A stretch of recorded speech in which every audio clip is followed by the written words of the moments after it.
Hey man, say man, welcome back to another episode of Check the Stats podcast, man. Episode 24. I'm your host T Cal. Here to the left, we got my co-host Big Mari. At the bottom, we got our other host, Big Verse. And at the bottom, man, at this point, sure he's a part of the CBS family. He comes get cooked every Monday, every Tuesday, no matter what day.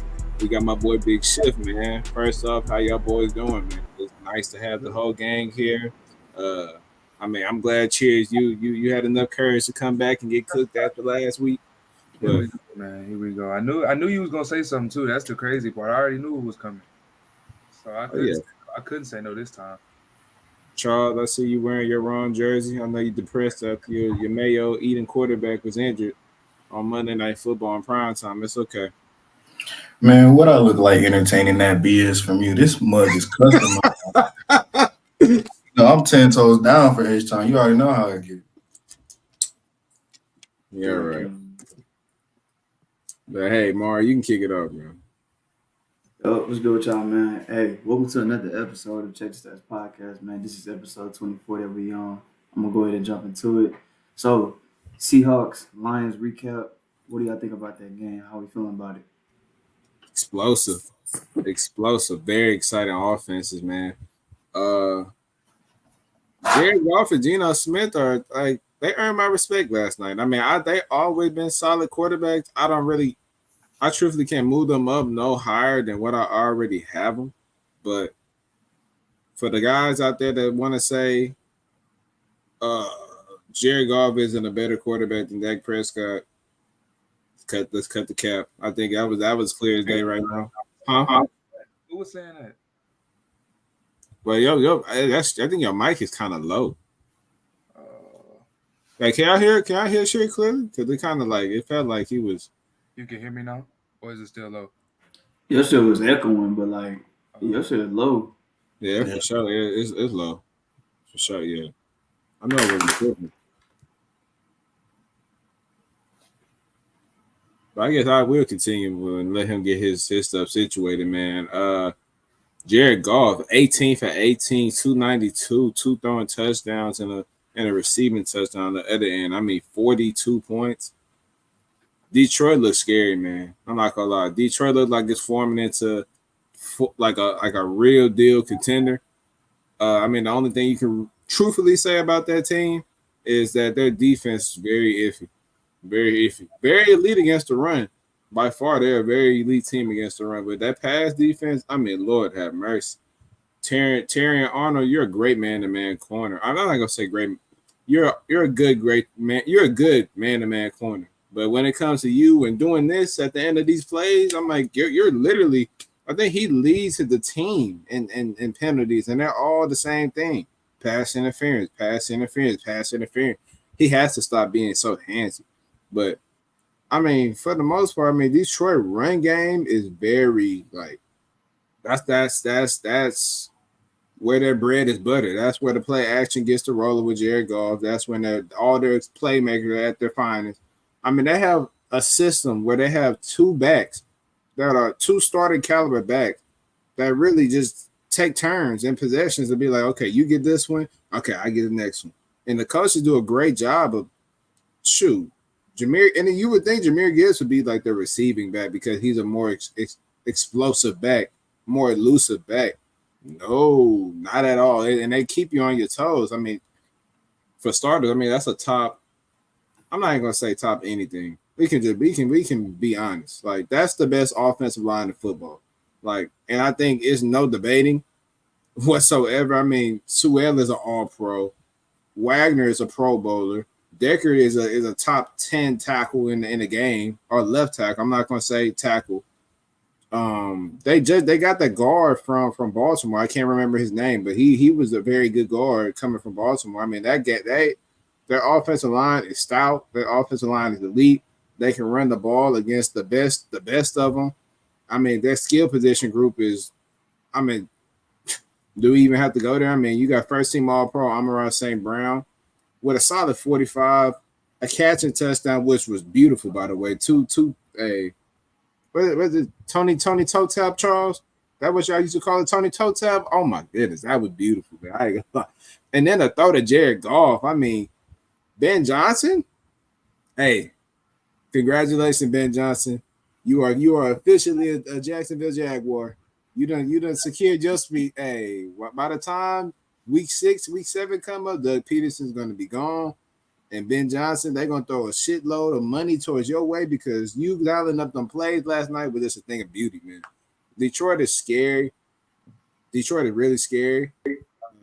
But let's not take any slight to Seattle though. I mean, Seattle looked really, really good. Like they just went up against a better team, and they couldn't stop nothing. But Seattle looked very live, and I mean, this is NFC going to be a very interesting situation going down to it with the San Francisco injuries, with Minnesota looking as good as what it's looking right now. Green Bay, I mean, the NFC is real. Like I personally, I don't know who's the top dog in the NFC right now. I mean, if I had to say a guess, I'll save it for later because we got segments for it. But I mean, hey, this NFC gonna be a fun conference this year for sure. And that was a great outing between two. One team is elite. I can say Detroit's elite. The other one is good in Seattle. I can't give them the elite status yet, but it was a hell of a game, and I can't wait to see what we see from them going down the line in the future. Yeah. Can y'all hear me now? Is it better?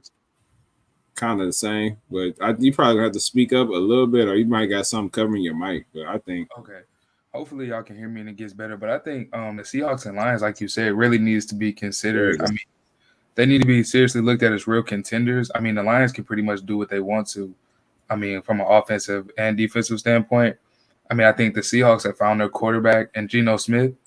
And I think Kenneth Walker really showed me a lot as to why he could be talked about as one of the best backs in the league right now.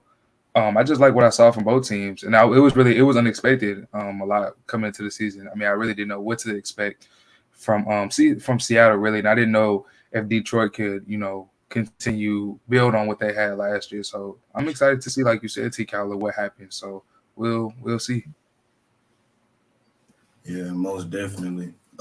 For Detroit standpoint, I mean, if this is the best version of Jared Goff that they can, ask for realistically, then they might mess around and end up playing in February. I mean, this offense is as scary as it gets in the NFC for sure. Two-headed monster in the backfield. The passing game is amazing. Ben Johnson is going to end up being the head coach by the end of the season at the latest. The only problems that I have with Detroit is their defense as far as like giving up all these points and all these yards. Because, I mean, y'all scored 42 points and they still got outgained by over 100 yards. And for those that ain't watched the game, it's not like that was in garbage time. Like that game was nip and tuck to the point where the game was realistically still in the balance until literally the final stages. I was really impressed with what I saw offensively from Detroit, and I was really impressed from what I've seen from Seattle as well. I mean, I struggle to think about how many quarterbacks are better than Geno Smith in the NFC. I think if you were to make an argument that he's a top 5 quarterback in that conference, then I wouldn't necessarily sit up here and fight and argue with it because the amount of times he's thrown perfect passes for that Seattle offense is pretty damn impressive. The offense looks pretty good. The defense got a lot of work to do. As far as Seattle, whether they're able to be contenders or not will remain to be seen. But for them, it's just about how much separation can they get from the rest of their division members because we all know how the NFC West and how wild that can get. But overall, this was an impressive showing from both teams. I walked away with my head held high and better thinking level in terms of who those teams are identity-wise. Yeah, man, I like how both teams played. Both quarterbacks had a pretty damn good game, especially Jared Goff. No incompletions, man. Very, that was beautiful, man. That was just beautiful. He was making, it's just crazy, bro. He had what? He was 19 for 19? Is that what he was? In 18, completions? 18. 18 for 18, I'm sorry. And it was just beautiful, throwing great passes and just knew when to, where to place the ball and everything like that, man. And it was just like a beautiful game. Run game on both sides were amazing. Uh, Lions defense, they need some work, but I like the way it looked. Like they showed flashes. Same thing with Seattle. They had a pretty damn good defense. Uh, they run game. That shit was pretty damn good. offensively on Seattle end. I like how the receivers looked as well, like Jackson Smith and Jigba. I think that's how you pronounce his name. But I like how he looked. He had some great plays, some explosive plays, and Gino just threw like amazing passes, bro. Like it was a good game overall. So that's pretty much how I feel about it. Hey, can y'all hear that? Good. Cause my roommate, this nigga tripping. All right. Next game we're gonna recap, man. Well, next topic. All right, the Bills and the Ravens, man. What are y'all thoughts on that game? Physical. That's the only thing I can say is physical. Physical football from start to finish. Baltimore, y'all shot me. I'm not gonna lie, y'all shot me because I picked against y'all. I had Buffalo. Truthfully, I thought they were spiraling out of control. I thought they weren't gonna make the playoffs. The offensive line looked weak. Who wasn't gonna make the playoffs, TK? Who are you talking about? I didn't think Baltimore was gonna make it because they came out so weak. Their offensive line looked weak. They lost to Vegas week 2. So it's like I had a pause, I had a rightful reason to be concerned because first off, Vegas was supposed to be easy to like. So them losing that game kind of gave me a scare for a second. I'm like, this is how they're going. But I mean, if you want to take away one major character from that game last night, real football fans know Kyle Hamilton is that dude.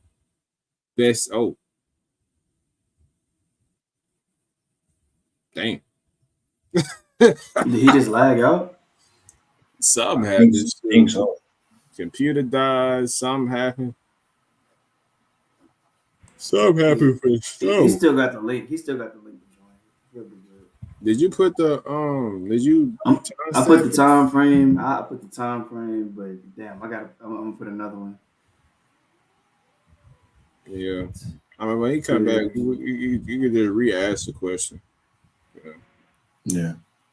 Okay. I'm gonna go with Cheers missing. He went missing around what 12 minutes? Yeah, something around there. Yeah, around there. You really got it. You can just put it in your notes. Yeah, that's what I'm doing right now. I got it on right here. So, yeah, we started the Seahawks and Lions topic around 2:22. Bills Ravens recap 10:43. Yeah, Cheers went missing at 12 minutes straight.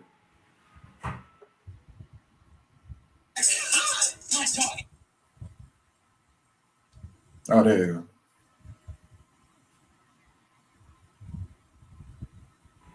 Okay, let me re-ask that question. All right, man. Let me re-put this up. 10:43. What the hell? All right, 13:05. All right.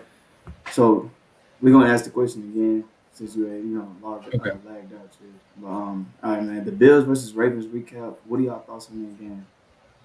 Physical football game from start to finish from Baltimore. I mean, holding Josh Allen to 16 of 29, 180, no touch, no INTs. I mean, they had that boy in clamps all day long. I mean, those guys can't play up front from interior guy, Matabike, Kyle Van Noy. I mean, golly. I mean, turning back the clock. I mean, he's in his mid-30s. I mean, sure, it doesn't look like it. He looks like one of the top premier pass rushers in the league. He's top 5 in sacks. I mean, Kyle Hamilton is a ball player. Like, he quite frankly is the best safety in the league. And I'll go, toe to toe with anybody trying to make that type of argument that he isn't. I mean, the versatility, the range he has playing that position, man. I mean, you can put him at the robber.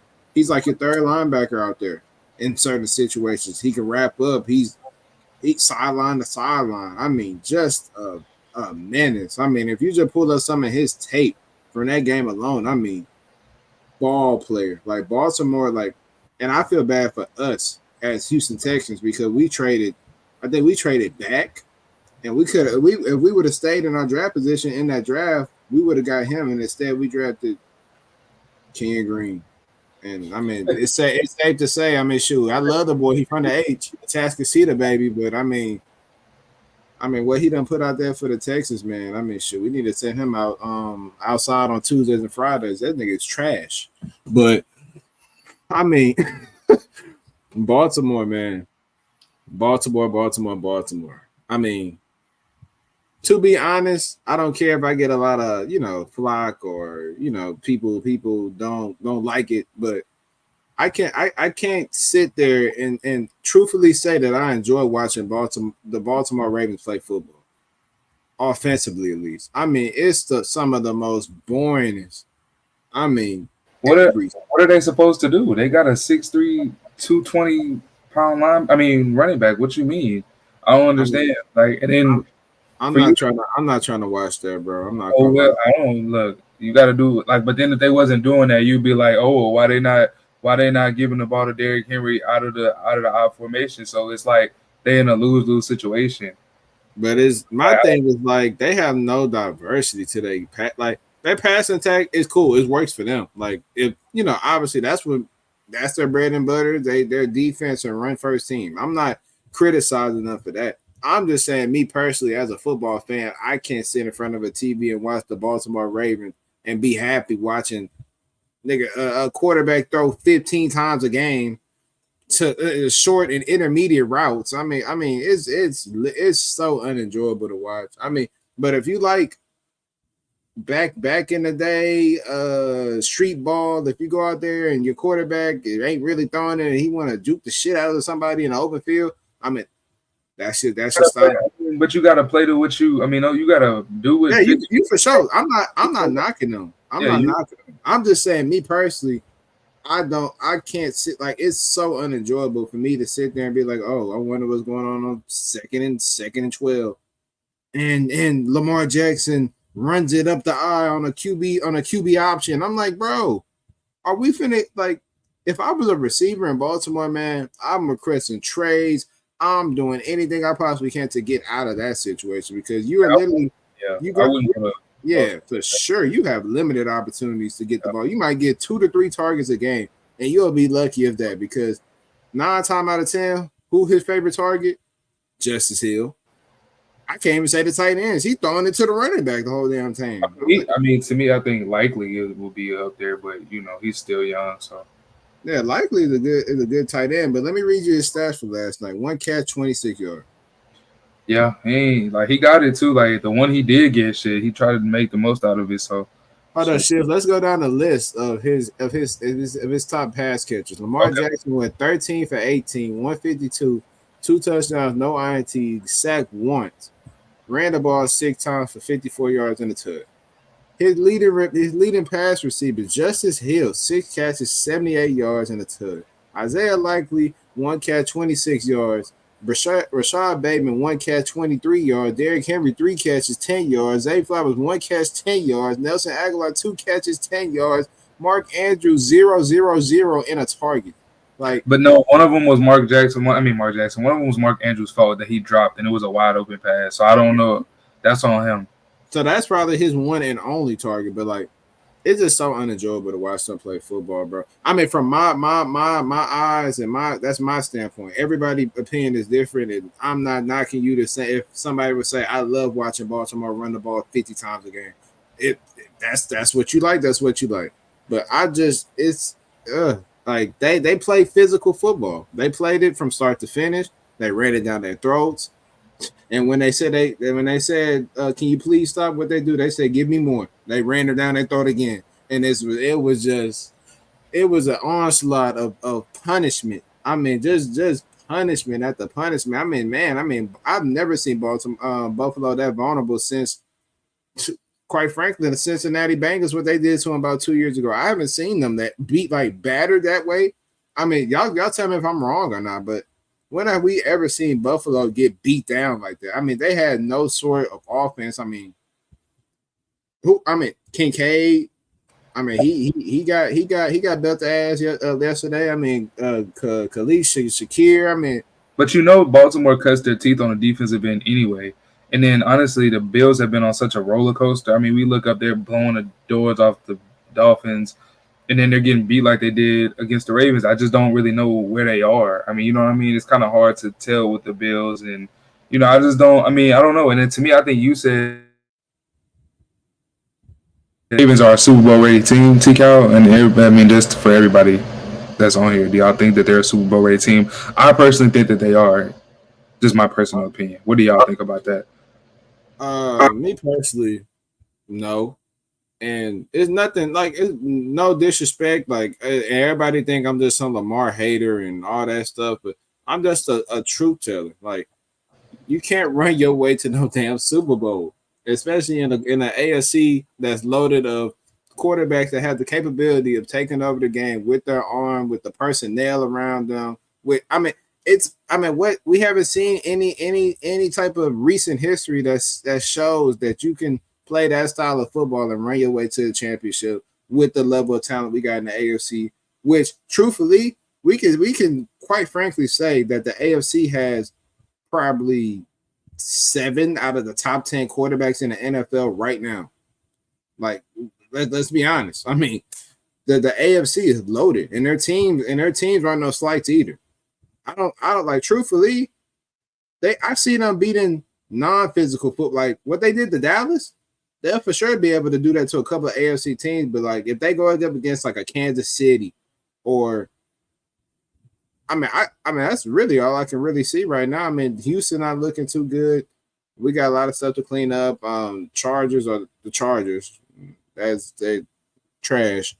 I mean it's a couple. I mean Y'all barely beat us. I ain't even worried about that shit. who is y'all? Yeah, talking about the Chiefs, they barely beat us. So Brother, All I know is just say 4-0 on the record, and y'all got an L to the Chiefs. So. Hey, that's cool. I like talking shit. That's Yeah. cool, but y'all niggas are not that Hey, good. hey. We was good enough to beat y'all. We was good enough to beat y'all that day. We had y'all in a box. Shut Y'all suck. And we didn't even have Joe James or Junior That's Colson. crazy. Y'all Hey, suck. it is y'all what it is. Good. And we've injured y'all best player. Patrick Mahomes injured the best player. He's smiling at him. Y'all best receiver. We injured y'all best receiver. Y'all didn't injure nobody. Patrick Mahomes hit it. Hey, Shifty, we'll get to that in a second, man. But I'll wrap it up by saying this, man. Buffalo, all I need y'all to do is keep that same energy this coming up week. Y'all coming into H-Town, Stephon Diggs return. Let's just keep it up, man. We take one more L for the team. We coming out in our H-Town blue. I mean, it's gonna be a vibe, man. Don't come in there trying to be beat on us like I did Jacksonville, man. Come on that Baltimore energy. But Buffalo gonna beat y'all, bro. I'm not too sure about Buffalo now. Buffalo's gonna beat y'all. Like, quite frankly, it's early in the season, so it's hard for you to really have a good assessment on teams. But if we low key go back and look at what do they played, I mean, Arizona 1-3, Miami 1-3, Jacksonville 0-4, and they all look bad. So it's like, is it just a testament to Buffalo really that good, or is it they done play really weak competition? The one time they actually played somebody who's on that level, or if not over that level, they can't hang. So I think we need to really have questions about that, because I mean, we thought Buffalo was, head over heels over everybody, and then as time went on, I mean, Miami is awful both ways, offense and defense. Jacksonville, I mean, Lord have mercy. I mean, do we have to even speak on that? I mean, by week 7, Doug Peterson is going to be an offensive coordinator at LSU or Georgia. Like, you know how it go, bro. Like, that's just the cycle of NFL coaches, bro. Bill O'Brien, the devil of Houston Texan organization and fans all across Houston. And if you're a Texan fan, he's the head coach at Boston College. Having a swallow time, man. I promise you, he ain't come back to the NFL. Has no interest. But Buffalo is not. I don't know. We have real serious questions about Buffalo, in my personal opinion. I mean, do we have questions? I mean, I felt like it was kind of, once they blew up that team and got rid of Diggs and Gabe Davis, that was kind of the writing on the wall for me, that was kind of, it was going to be a struggle coming into the season. But did you see how people started hyping them up though? Like once they went 3-0, in which I'm not going to sit here and say I wasn't. Like, they look good, but obviously now, it's real. It's hard. It's hard to really judge a team this early in the season. So now we actually seen somebody of their caliber, if not better, and wet the bed. So I mean, I don't know what standard should we hold Buffalo to. Like, are they 35-10, or are they 3-0 against bad football teams? Like, where do they lie within those two scenarios that I have in my hands right now? Like, Charles, you can give me a little more clarity, but I have no idea like who Buffalo is as a team, and especially with Von Miller being out. I think we get way more clarity on Sunday afternoon because it is kind of difficult to kind of picture what team Buffalo is right now. I mean, the caliber of opponents ain't bad. You don't really have a choice of who you beat up on. But when you're going up against an Arizona team who is scrappy but can't really do too much on the NFL field, you go up against a Miami team that looks distraught offensively and is battered and beaten up. And then when you go up against a team like Jacksonville, who might be the worst team in the NFL and has a realistic chance of looking like a bunch of dumbasses as far as who they paid and Trevor Lawrence. I mean, it might get spooky in terms of having them real deal conversations about what Buffalo represents. As far as what we can assess from Sunday's game, the Ravens played the style of football that I honestly thought that they would have done from the jump of the season. Like, I was way higher on you about Baltimore than you were for sure. And this is why, because they are a physical football team. I mean, you just look at it. Derrick Henry had 130 yards in his first two games against the Chiefs and against the Raiders. In the game against the Cowboys, he finished with over $150. And in the game against Buffalo, who was supposedly supposed to have a decent defense, he ended up 1 yard shy of having 200. I mean, if that isn't dominance at its finest, then I don't know what is. And he had over 200 yards all purpose with his receiving totals as well.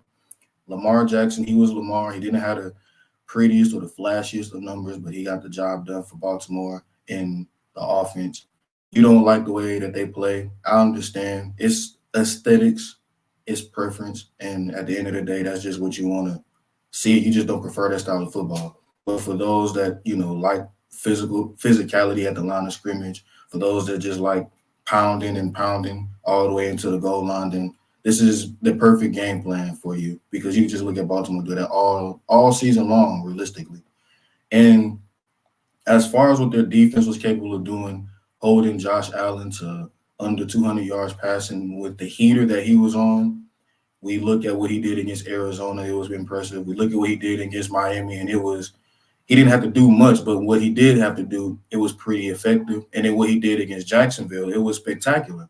But now, when he went up against a defense that's actually worth something, I mean, it showed that when he wasn't able to have an opportunity to put on that cape, then things was looking spooky for Buffalo. So we'll get a better idea of who the Bills are once they come down to H-Town on Sunday afternoon. Shout out to Von Miller, though.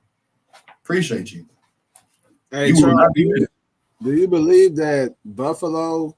Well, this question for you too, Cheer. Do y'all believe that Buffalo is they have a lack of talent at the receiver position, or do you just feel like that Baltimore was just the better team? Like, cause me personally, I can't truthfully say. Like, I don't know. Well, we know Keon Coleman is a rookie, so he's going to take him some time to get in and learn. And then Kincaid he's serviceable, but I mean, they're not going to get. I mean, as far as Diggs, they don't have that. They don't have a D-Hop or Devontae Adams, Amari Cooper, those type of guys to really, put them over that hump and have somebody that's a real threat that you're scared of whenever you play the Bills. I mean, because y'all know. I mean, do y'all fear anybody going into Sunday's game? I doubt it. I mean, what Josh Allen? Okay. But, I mean, there's nobody that really puts fear in the defensive heart, especially the secondary. So that's what I think the problem is. I think they don't have that type of guy, that type of caliber guy. But that's just my opinion on what their problems are, and they can't run the ball. Yeah, I was just going to say that. I mean, like when you hold a guy like James Cook, who we don't necessarily look at as a world beater, but I mean, he's a pretty effective back. When you hold him to like less than 40 yards on, less than 10 carries, that definitely does something to the offense and making them one-dimensional, especially when you get them into a hole that they were in. Their offense at times can be explosive, but the only way that they can be explosive is if Josh Allen puts that S around his chest and grabs his cape from out his closet. I mean, the Bills literally are living and dying off of Josh Allen's abilities. And we kind of seen that to a T for a majority of his career. It didn't necessarily look like that once the middle of the season happened last year when they had that offensive coordinator change. But the more and more that time passes on, it just seems like for them to have any level of success beyond the month of January, they're going to have to rely on Josh Allen extremely in a large abundance because there is a little bit of a lack of talent on the receiving core. You don't just replace guys like Gabe Davis and Stephon Diggs, who have been, everything that you could ask for and more for a guy like Josh Allen, and expect the same level of production off the rip on a consistent level and basis. So it's definitely going to be a challenge for Buffalo to see if they can, be up to the task for this long stretch of a season. And I could say personally, I mean, Derrick Henry, he made me eat my words for sure. I mean, I thought Derrick Henry, he was a little if you watch the first game, he looked extremely slow. And I don't think that was just a false statement, huh? No, but I mean, the thing is, I think they were playing him wrong. Derrick Henry is not you can't stick Derrick Henry on the outside, like on the outside. He's not a zone scheme back. He's he's not. You got to put him in the eye and let him do what he do. I think that's the problem, because I saw that too, and a lot of people, me included, were like, why is Derrick Henry? Why are we not? You know what I'm saying? Where's the Derrick Henry from the Titans? Where's the, you know what I'm saying? The guy who was hurt while he was hurting, but still led the league in rush yards. You know what I'm saying? Where is that guy? So now I think we're seeing it based on how they've, decided to use him. So I think that's another thing too. I mean, that 87-yard run I was looking, I said, man, 6'3", 250 running like that and nobody could catch him? Like, Damar Hamlin, where are you? Like, any DB back there, where are you? I mean, he was gone. Yeah. And I mean, they don't want to tackle. Shit, they don't want to tackle him. Shit, Omari, you played football. Charles played collegiate football. That's what I'm saying. You ain't never seen no nigga moving like that at that size and that. Hell nah. No, I mean, Fort Bend ain't really just had no big backs. Honestly, like all of them were just. That's what I'm saying. But can you imagine? Can you imagine that though? Can you imagine a guy 6'3", 250 running at you like that? Full head of steam. I'm ankle biting. Straight up ankle bite. You see what happened to the nigga? You see what happened to the nigga who went at his side? Concussion protocol. If I can, I'm gonna try to tackle, but nah, that's a scary sight running at you, especially. I think Derrick Henry run like a 4.5, so him being 250, he running you over like it ain't no juke moves. Yeah, like hell, gonna hit you like David Montgomery hit Witherspoon. Yeah, they keep him. And you heard that one. Hey, you heard that one. That mud. Hey, that was physical at its finest. Mm-hmm. Yeah, you keep him him went head first. That's what's crazy. Witherspoon went head first into that. I know he was. No, his neck was hurting for sure.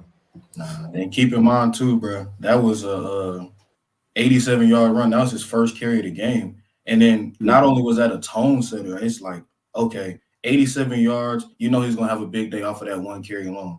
He got over 100 yards after that carry, so he kept that energy going from start to finish. So like, that's a problem at the league. Like, people who have ever thought that Derrick Henry was washed or, not one of them ones, he is an anomaly for a reason. So he just put the world on notice for sure. And I was turned too. I thought my parlay was going great because he hit first play. I bet the fantasy and I bet the yards. He hit it. It was 2 for 1. Boy, I tell you, I was screaming. And then the rest of the game went on. I was like, Mark Andrews, like 0, like Zay Flowers, 10. Like, the game. Lamar Jackson didn't have to throw the football. They set the tone from the Brown game, so it was pretty obvious what type of ball game we were getting, which was disappointing for me and my parlays because I missed out on money again. But Baltimore looks live. They look like Baltimore again. Let's see if they can keep it up. They still got a gauntlet of a schedule with Cincinnati coming up, and obviously the AFC North is no punk whatsoever. So that alone, they're going to have their hands full. So let's see how Baltimore finishes out. But so far, so good. All right, moving on to the NBA, man. So we just seen Karl Anthony Towns literally get traded to the New York. Let me go first. That is insane. So what are y'all thinking about that trade? Man, I personally I don't really know because I mean about the cat move that was made by the Knicks because like to me on one hand on one hand you have another scorer, a guy that can stretch the floor, 4-time All-Star, arguably the best shooting big in the league. I mean 28 let me see 21.8. I mean averaging 8 rebounds, which I think were down because he was playing alongside of Rudy. So I think those numbers will go up with the Knicks. But then again, on the Knicks side, the down part is you convince Jalen Brunson to take a pay cut and then trade to play with his guy, and then like you trade him before the season starts. So I think that kind of messed up the chemistry, and it's kind of like, how does you know what I'm saying? How does he feel? Is he still as excited as he was when the trade was made to go get him? But then on the Timberwolves side, I don't really know how that. I mean, does that move the needle for the Timberwolves in any way? I don't really think so, in my opinion, because we just saw what Nas Reed did in the playoffs. And what does Nas Reed? I mean, what does Julius Randle do that Nas Reed can't do? They have the same size. They pretty much do the same thing. So I don't think that move was needed. But I said from the start when they got Rudy Gobert and Cat that wasn't going to be long term. That couldn't. I mean, this is not the 80s and 90s. You can't play with two big ass niggas in the paint. That's not going to work. But I mean, overall, I gotta grade it. I gotta grade that trade on both sides like a C minus, bro, because I don't really know how to, you know what I'm saying, on both sides. It's like I don't think it was a win for either side, in my opinion. But I'll let y'all go. I respect it. I respect your side for sure, but I think we need to give some clarity on Karl Anthony Towns for a second, man. But he did pull a disappearing act in the playoffs. I forgot to add that. So then there's that too. So go ahead. I know that's where you was going, but let me just add that. Oh no, for sure. But yeah, that man, Karl Anthony Towns. I mean, he's an imposter. That's for sure. If imposter was ever the label you put on a player, Karl Anthony Towns is that guy. Trust me, he's that guy, buddy. He is not a number 2 option whatsoever. And I done told people that for years on years on years, no matter how nice a highlight tape looks, that you look up on Instagram or YouTube or TikTok, all that social media stuff doesn't equal real basketball. Just because he got a pretty jump shot and he can score 19 points a game playing outside a top 10 NBA player, Anthony Edwards, bro, that does not make him elite. So for everybody to sit here and say, oh my God, why did he trade him? Why did they trade? Dude, they got the first off. Let me break it down from what I think it is. You can't keep Karl Anthony Towns and Anthony Edwards on the same team because they're both making max money at this day and age right now. On top of that, you got Rudy Gobert making pretty good money. And then you pay Jaden McDaniels all that bread. You got Mike Conley. I mean, Nas Reed, you just gave him, I think, 4 years, $60 million. It's somewhere in that ballpark for sure.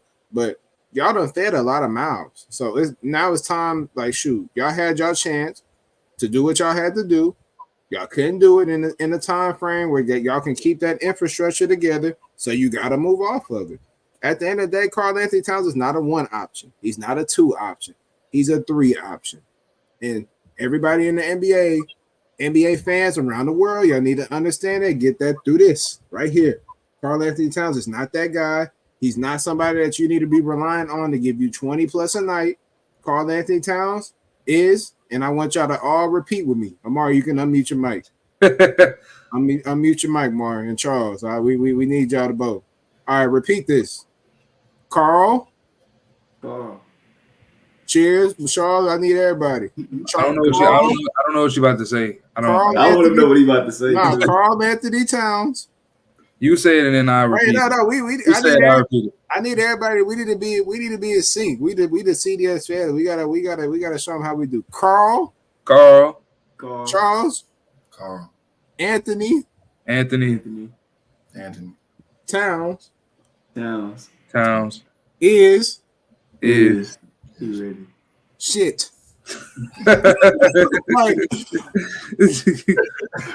Karl Anthony Towns, and quite frankly, my opinion on both sides, let me get to it real quick. Karl Anthony Towns to the Knicks made them You think they took a step back from where they would have been because if no, but listen, no. I'm saying though, do you feel like the Knicks have taken a step back to where they would have been, or does this move the needle for the Knicks at all, or do you think it moves it farther away from what they hope to accomplish during the season? Oh man, I mean, I think the time. If I'm a New York Knicks fan, I'm screaming to the top of the Raptors, like thanking whoever is the ownership group over there. They're doing their job because Karl Anthony Towns is the perfect piece for that offense. The perfect piece, and you know why? Because you got a number one viable option in Jalen Brunson. You have if you really want to sit back and look at it, why can't they go toe for toe against Boston? They have Karl Anthony Towns at the five. That's a matchup. Porzingis equals Karl Anthony Towns. No, the fuck he does not. We're not gonna sit here and we act all like agree that Karl Anthony no. Let's stop. Porzingis is not Karl Anthony Towns. Porzingis is, I think, head and shoulders better than Karl Anthony Towns right now. It's not close to me at all. It's not close. All right, now that's an outrageous statement. That's more outrageous than what I just said. I think they're pretty much neck and neck. They're pretty much the same player. They're stretch bigs. That defensive line. I mean, Porzingis has something that Cat doesn't. To me, it's just like when I watch Porzingis play. Porzingis is trying to go out there and kill. Like Karl Anthony Towns is very passive. Like when it comes to playing the game of basketball. I mean, we saw what Porzingis came out and did against the Mavericks. Coming off like he hadn't played in who knows long, however long off an injury. That's what I'm talking about. Like that killer mindset that Porzingis has and can have at times. I don't think Karl has that. I don't think that offensive game that Porzingis has. I don't think, you know what I'm saying? I just don't. It's something different about Porzingis that Cat to me just doesn't have. Like, and I don't know what it is. Like, I can't really just like use it, like put a word to it. But it's something about Porzingis that's just different. I mean, I believe truthfully. I mean, I can't sit here and say they're any different from each other. But besides, Porzingis is a better defensive threat. He's a better rim protector because he's a little taller. But he's always been a solid defensive threat. But as far as their games, they're pretty much like that's like the little Spider-Man meme where they're all pointing at each other like that. Like that's literally who they are. Like, and it's quite frankly perfect. Like. New York set themselves up in a perfect situation to be true contenders in the NBA. What they do, Charles, one of the main things I done told you from the jump since we started this podcast, what you need to be a contending team. You need good 3-and-Ds. You don't need great 3-and-Ds. You need good 3-and-Ds. You need a true number one option that's viable in any situation. That means when it's crunch time, 2 minutes or less, you got a guy that's a go-getter that wants the ball in those moments. They're reliable to get you a bucket or put you in the best possible situation to get that bucket. And who is that guy on the New York Knicks? Jalen Brunson. And you know why they had to get off of Julius Randle to bring in a talent like Karl Anthony Towns? Because Julius Randle was, quite frankly, going to ruin the spacing. He for sure was. But then my thing is, though, at the end of the day, like, who's going to rebound? Because Cat likes to hang around and shoot threes. He likes to be on the perimeter. He don't like getting on that block and posting up. That's not his game. Trust me, brother. That's why they have Mitchell Robinson coming back. He's not gonna be back in the beginning of the season, but he's we playing with two. So we're gonna have to play with two bigs again. I mean, we're going back to the two big situation. No, but it really just depends on what they want to do. But let me say this: Tibbs cannot continue to play those guys 48 and 50 minutes like that, like he did last season, because that ultimately is a big part of the reason they ended up losing. And if it wasn't the biggest reason, other than them just being more talented, I think that was a number. That's like a number two. You know what I'm saying? He can't continue to play those guys like that. But do you think that they're realistically going to play? He's going to play those guys like that with the amount of depth that they was able to bring in this offseason? He's an old school coach, bro. I don't know if he'll change his ways. You know what I'm saying? But you got to think about it though. Josh Hart, he played the whole postseason before his body wore off. He's coming off the bench, and their whole team was hurt. Their whole team ended up hurt because of that. So I mean it's. But I mean, okay. So you haven't gotten to the Timberwolves side. I want to hear what you got to say about the Timberwolves. All right. Well, Timberwolves, I didn't like that move for them, but I understand the move for them. But if I was making this move, quite frankly, and I know y'all might look at me crazy when I say this, I would tell Julius Randle the moment you get there, hey, listen, I know you had your success in the past, but quite frankly, I'm gonna need you to come off that bench to be that six man. Like, because at the end of the day, that's facts though. That's facts. I like that though. Like for real, because we got. So you gonna start Nas Reed and Rudy, right?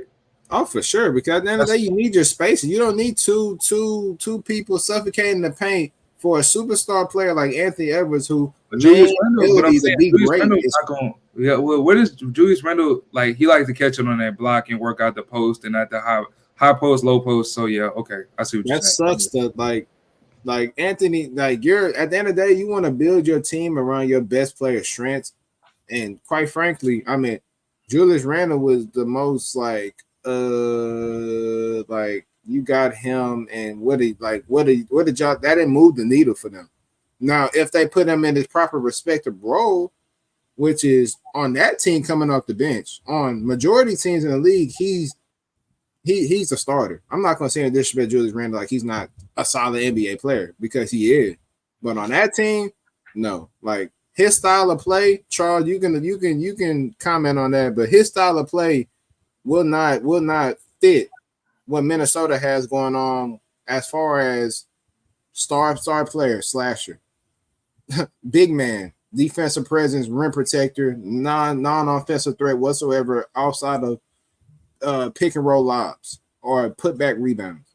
And then you got Jaden McDaniels, who's a 3-and-D shooter, and then you got Mike Conley, who's a shooter. So first off, Charles, I want to hear from you. What would you do if you was Minnesota? If I was Minnesota, I'd probably look towards moving him to the bench, but I know that that's not the most realistic thing to tell an all-star who is, I guess, debatably still in his prime to kind of do. I think it's interesting because Minnesota did something that wasn't really seen as a smart move to anybody at the time when they signed Rudy Gobert and added him to this rotation with Karl Anthony Towns with this sizable lineup with that big of an offensive liability in the 2020s to the point where, like, if they were playing basketball, say 10, 15 years ago, that would be a great move. But in today's modern NBA, that was seen as like not smart to a lot of NBA guys that are smarter than me personally. And for them to have basically the best season that they've had since the KG years over 2 decades ago, and for them to kind of blow it all up, it was expected. But I didn't think that they would make the choice of getting rid of Karl Anthony Towns. I think that to me was probably the most shocking part on my behalf. But hold on, Charles. But you got to think about it though. They couldn't get off Rudy Gobert because they had given up so much to get him. I mean, that was a terrible trade in my opinion. All of that, like how many, like 5 first-round picks? And cheers. On top of that, they re-signed him after they brought him in. So I don't know. I from the beginning, like you said, I just didn't think that was a very smart move for Karl Anthony Towns and Rudy Gobert to play on the same team. And that didn't make any sense to me. I don't know who is running the Timberwolves, but it's just, I didn't like the move. No, I think they were trying to stop. I'll say this and I'll let you go, Charles. I think the GM of that team is truthfully just trying to stop the Nuggets. And because you know why? Because that GM is a former GM of the Nuggets. So they put together those two pieces and had their little first season of up and down. And I mean, eventually, how would two bigs help you stop the Nuggets? That's not what they do. The Nuggets, because you got one person, which is Karl Anthony Towns or Nas Reed guarding Jokic straight up, and then you have help side on the back with Gobert being able to roam because Aaron Gordon, besides that one game, he just went bonkers because he was shooting the three so well, and he had one of his best games in the playoff. But right. Aaron Gordon as a shooting threat, you don't really have to respect his three that much. You'll die with the result. Right. So they was able to help out and like kind of cheat out on Jokic and still have enough recovery speed to get back and guard the dump downs or guard the cuts. Like they I can sit there and truthfully say that that team was built to beat the Nuggets, and they eventually did. But I think it was more. I mean, that was an anomaly. I don't think if they would have ran that back again, they weren't going to beat the Nuggets, in my personal opinion. Yeah, that's fair. I mean, to your point, Cheers, it's like, yeah, we all looked at that as like a dumb move. And if the point about, getting Rudy Gobert for them truthfully stopping the defending champions in the Nuggets, then I mean, congratulations, you did that. But as a GM, as an owner, as anybody that's doing some level of team construction, your goal is always to be the last team standing in whatever league you're in. So I mean, congrats, you were the one to dethrone them, but what did that get you? It got you your best season in franchise history, to the point where we was all babies back then. But now, I mean, it's like you got nothing to show for it once you went up against Dallas. And I understand it's not the most realistic thing for them to move off of Rudy because they invested so much into him. But I mean, it's still shocking because with them adding, I like the fact that they added DiVincenzo. I don't want him to, be kind of left out in this deal because of the big marquee names.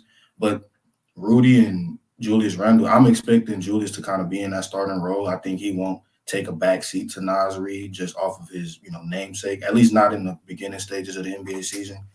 I just wonder how that fit is going to go. I'm not the biggest fan of that whatsoever. As far as the Knicks, I mean, I look at Cat. If we were looking best player versus best player in any type of trade, I think we can all agree that Cat is a, objectively better player than Julius Randle in terms of offensive ability.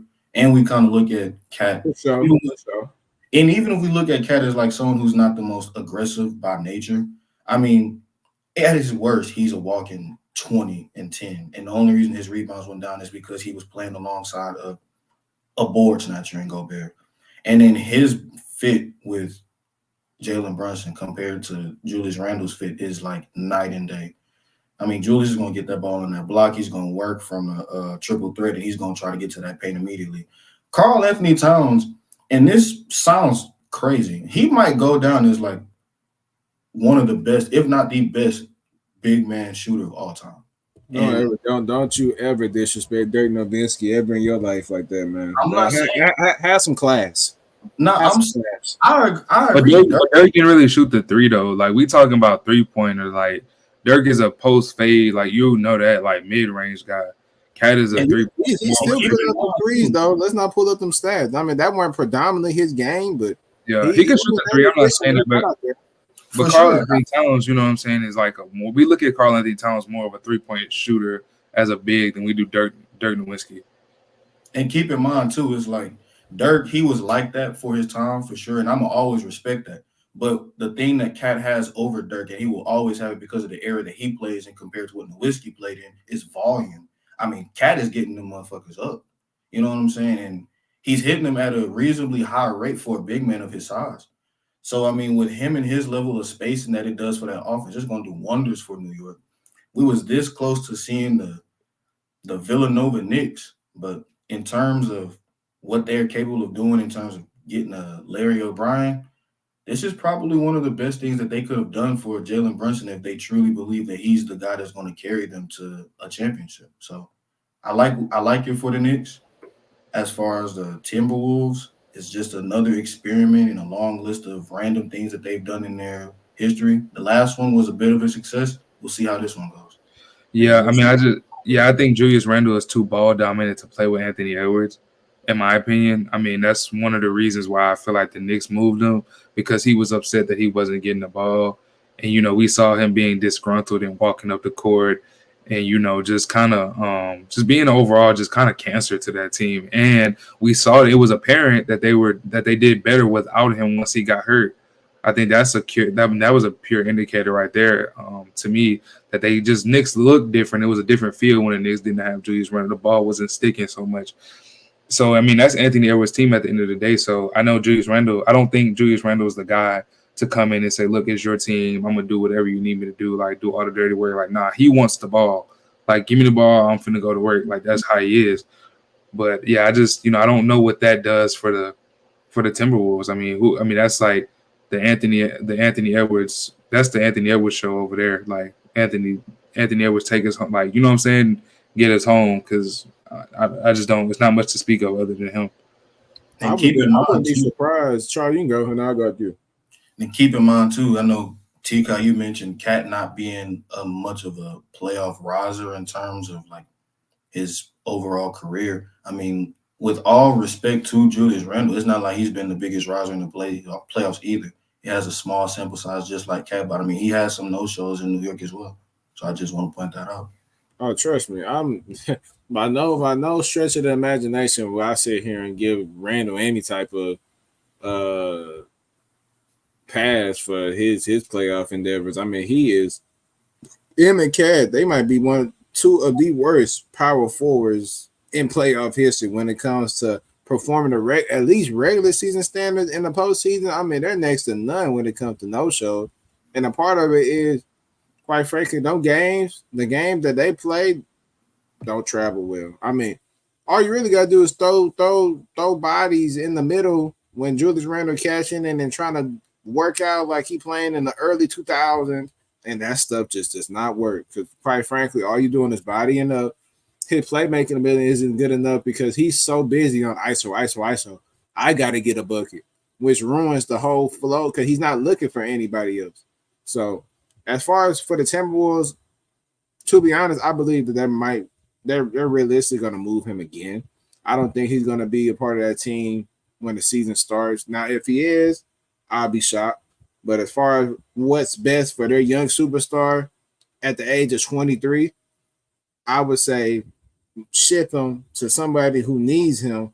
And if you don't bring back a superstar player, at least bring back somebody that's going to fit this timeline of Anthony Edwards, that's going to fit the style of play that Minnesota unfortunately needs to make any type of realistic run. Because, I mean, Cat was hit Anthony Edwards robbing.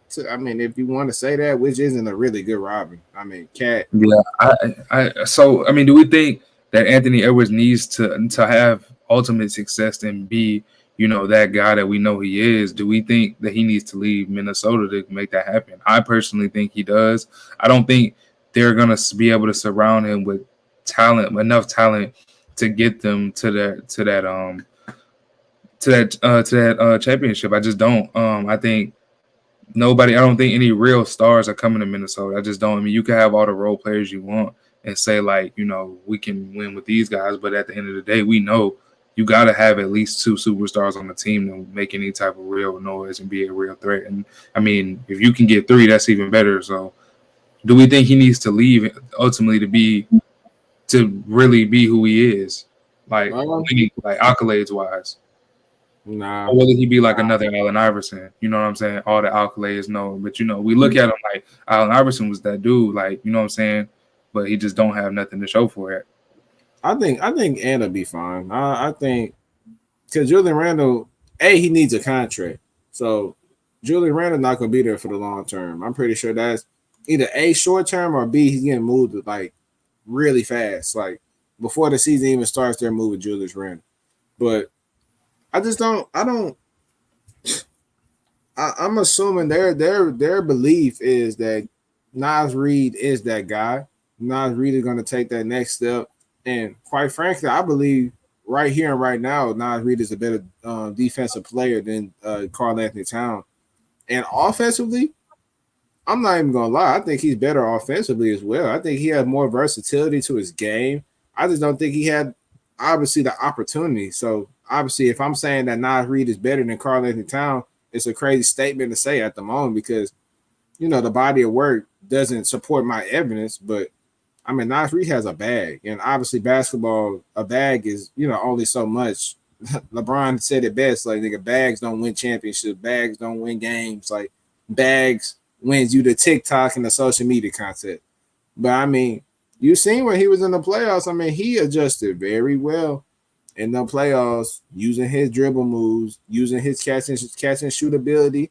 I mean, Naz Reid, I don't think they're gonna take any type of drop off with Naz Reid in the starting lineup. If you put him there. Now, if you put Julius Randle there, you're gonna get the results what we all think it will be, which is a major step back, which is realistically they might be a borderline play-in team because the West obviously is only getting better and better. So I mean, it's for New York. I say New York won this trade by far. Dante DiVincenzo was a good addition for their bench depth. Um, another 3-and-D shooter that'll be able to come play alongside Anthony Edwards and fit just perfectly to a T. But Yeah, he's definitely a difference maker. We see everywhere he goes. He makes a difference from the Bucks to the Warriors to Sacramento to the Knicks. So I think it'll be no different with the with Dante DiVincenzo for sure. He's your prototypical 3-and-D that you would want on any type of championship contending team.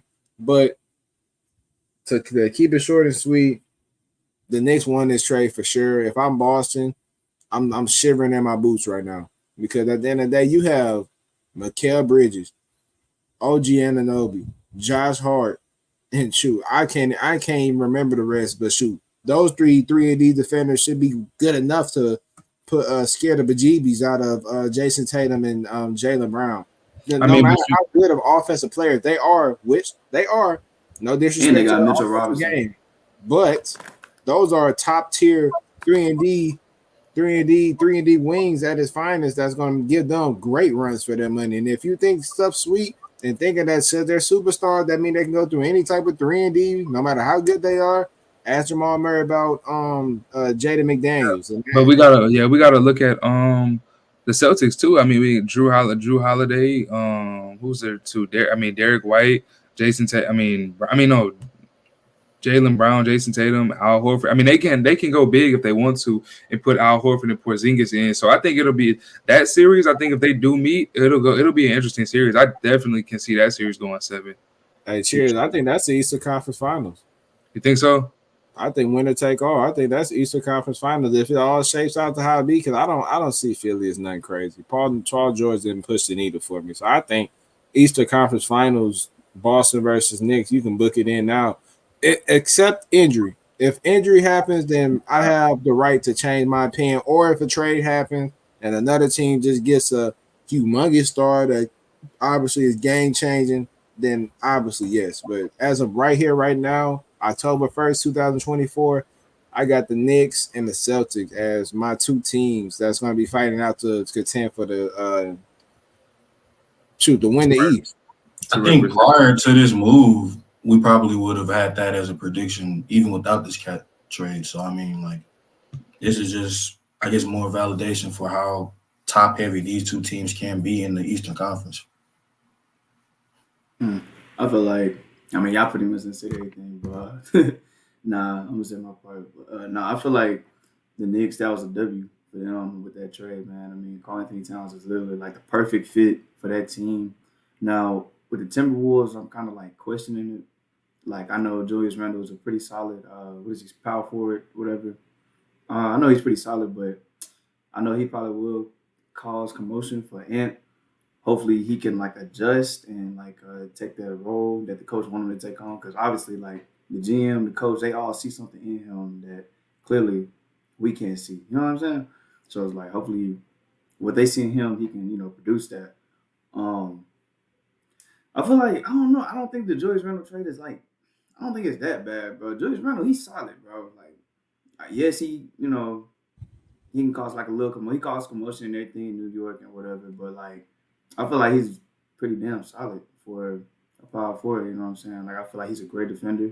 He's a pretty solid defender. Let me say that. He can get his buckets. He can hit his shots.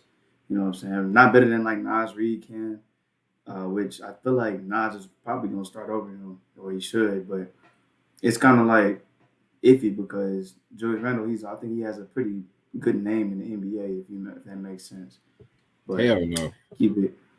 Julius Randle, he's solid, bro. To me, I mean, at least to me, he is like. I think you can't win. I think you can't win around him. I think his style of play only works if he knows his role, and on a lot of teams, he just doesn't know his role. And obviously, I think that one year in New York when he made his All-Star appearance and they were playing good. I mean, he was feeling himself, and he feels like I'm established in the league to be able to get my 20 to 25 isolation touches on that mid post, and the offense can run through me. And I just don't think you can win that way in the NBA, not being efficient. Because mind you, he's a very inefficient player. He will put up a shitter for sure. So I don't see Julius Randle as power forward wise, he's I guess one of the better power forwards because that position doesn't really have a lot of good players at it. We can all be honest outside of the superstars, but I don't think Karl-Anthony Towns is a changer to a winning culture. I say Karl-Anthony Towns. I don't think Julius Randle is a changer to a winning culture unless put in his proper role, which That's is what I'm saying.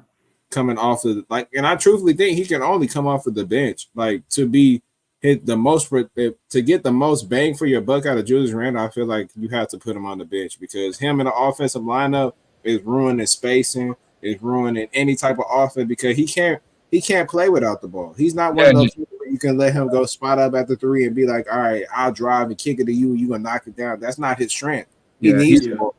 Yeah, he's more bull in China shop, coming downhill kind of type of player. And I think him with those twos, coming in with the twos, second group, that spark off the bench, I think that'll be perfect. Excellent. That's him. Yeah, him and Dante DiVincenzo and everyone else. Yeah. Rob Dillingham. Right. I feel like Naz Reid will realistically start over him just because of what Naz Reid has been able to do. He has a bag. Yeah, he's nice, bro. He can shoot. He can handle the ball well. He's strong. He can rebound. He can defend. So it's like, I feel like the Timberwolves will get more out of Naz Reid than being a starter than Julius Randle, if that makes sense. But I don't. That's a perfect take. I like that. I really feel like that's how it is. But I think we all got conventional wisdom about what the Timberwolves should do, but I think we all know what's going to realistically happen. Yeah, we know they're gonna start you. Yeah. I'm telling you, because of his namesake in the NBA, possibly. But if he doesn't produce, Naz Reid, just be ready, and I know he's gonna be ready. But yeah. But going on to the next topic, man, we moving back to the NFL with it. So receivers, man, who are y'all top 5 receivers in the league at this moment? For me, I guess I'll go down my list. And my top 5 receivers aren't going off of past. I'm going off of obviously prior history, but recency bias as well too. So you can't kill me for it. And I'm not gonna go in any particular order because I feel like as of now, you can't really just list people. So my 5 receivers, Nico Collins, I think he's emerged himself into them top 5 talk despite prior history and recency bias. I think he's emerged as a true X receiver on a team full of receiver talent. CJ Stroud's security blanket, and you would expect that to be a tight end because tight ends are normally security blankets for quarterbacks. But Nico Collins is literally the NFL leading receiver in yards. And on top of that, in explosive plays, and I know everybody loved that stat, pushing the ball 15 plus yards down the field. Nico Collins is the only player in the NFL right now with 17 15 plus yard plays. The next closest player is Jaden Reed, Juwan Jennings, and Malik Neighbors at 9. So it's safe to say Nico Collins is that guy. Nico Collins, if you wanted to say he was, I'm not even gonna say the best because obviously Jettas and Jamar and those receivers then crave their niche. They're established as those guys in the league. But as of now, I think Nico Collins is a top 5 receiver. Justin Jefferson, goes without saying. Year in and year out, he's Mr. Consistent. It's getting harder and harder for me not to say he's the best receiver in the NFL because you know how I feel about Jamar Chase, but Justin Jefferson, he's a top 2 receiver by far. Route running, hands. He made a spectacular catch this weekend where I don't know how he caught that. Hey, they get paid a lot of money, so I guess that's the expectation from him. Next name, Jamar Chase, man. Jamar Chase, I was scared for you for a second. He was gonna scare me. He was gonna scare me because of his situation of not being able to get the ball and the double teams and getting bracketed game in and game out. And a lot of people would look at his his stats and be like, well, Jamar Chase isn't good anymore. Jamar Chase isn't this, he isn't that. I'm like, well, shoot, he getting bracketed from start to finish. I mean, he don't really have a chance to make a true impact on the game because he's literally getting double teamed everywhere he goes on the field. So that alone should show you how explosive and how dangerous he is as a receiver in the league. And I think he's the best. Uh, next receiver, Malik Neighbors. I know he's a rookie. I know he's 4 weeks in, but I mean, elite, very elite. I mean, he's Jamar Chase and Justin Jefferson mixed together. He is he can run routes. He's great. He's great in yak. He has that twitchy, like he has that twitchy receiver niche where you see him and you give him any pass on the field, he's taking it to the crib. He has a great chance of doing that. The first guy won't ever bring him down. Surefied hands. I mean, if we ever seen him, and then he's in a bad situation and he's getting fed, and he's consistently getting open when he's the main. He's the main attention. He's number one option on that team. Number one defensive. He's on everybody's radar, and he's. I mean, before the concussion, I mean, he was going insane in that game against the Cowboys. And my last receiver, man, CeeDee Lamb. CeeDee Lamb, I mean, Dallas isn't a great situation whatsoever as of now. But I mean, CeeDee Lamb, he's like, I mean, would I say he's a top 5 receiver if I'm bringing in like everything in general? No, I don't. But as of now, I mean, he gets a lot of usage. I mean, shoot, as you can see, shoot, you cry to your quarterback, you get fed. So I mean, he had to do what he had to do. But I mean, it's safe to say CeeDee Lamb is still that guy after the money. Hopefully, I see a lot more to come from him. But that's my 5: Malik Neighbors, Nico Collins, Justin Jefferson, Jamar Chase, and CeeDee Lamb. We got, dude, we got the same list. Are you serious? Yeah. That's Yeah. insane. I mean, I'm not tripping on it or nothing, but I'm like, damn, that is crazy how we got the same 5 receivers. Yeah, I mean, Nico Collins, he showed me a lot this year, man. He done showed me a lot. I know it's early in the season. And I tried to tell Charles, that's the thing. He always, Stephon Diggs is the number 1 option. I mean, I see. I'm not even entertaining that. I mean, I see the talent, bro. Like his ability, like that jump ball ability, his ability to like catch the ball over 2 receivers. He has great hands. His yards at the catch. He's fast, elusive. Yo, Nico Collins he's nice. Hey, Mark, before you go, the cheers Versea. Do y'all have the same list or do y'all have some different guys? No, I got some different guys. All right, I got some different ones. Mark, finish what you're saying because I just want to make sure before I can't wait to hear that shit. Malik Neighbors. Hey, man. Look, he's like that, bro. I mean, he's second in receiving. Yeah, having the most receiving yards under Nico Collins, 386. I mean, he's showed out. I mean, LSU is that wide receiver you, bro? Like, can we say that's wide receiver you know? Because they have produced, I mean, crazy receivers. For sure. Yes, bro. We live in Ohio State, yeah. Yes, bro. You're right. You sure right. Can't forget about Ohio State. But bro, Malik Neighbors is just insane talent, bro. Him being in New York kind of remind me of Odell. Like, for real, hands, fast. He can run routes like crazy. He knows how to break down a defender. He's elusive. He can juke. Like, he's just a great receiver. He's what you want in a receiver, bro. Malik is only like what, 5'11", 6 foot? That's 6 crazy. foot. Right. Yeah, he has everything you want in a receiver. And then Justin Jefferson, I mean, we already know. I ain't even gotta say nothing. Jamar Chase, we know. He's like that, been like that. CeeDee Lamb. Your personal favorite receiver. You love a slot receiver, especially being from the Dallas area. And wearing your favorite number 88. East Texas. My favorite receiver for the longest was Dez Bryant, prime Dez Bryant. I'm not talking about all the time. I'm talking about like as of now, your favorite receiver, CD. No, my favorite receiver right now is Malik for sure. I like him. That ain't no cap. That's for real. That's for real. It's out of him and Justin Jefferson, literally. Oh my goodness, Charles, who your five, bro? Yeah, let me hear that.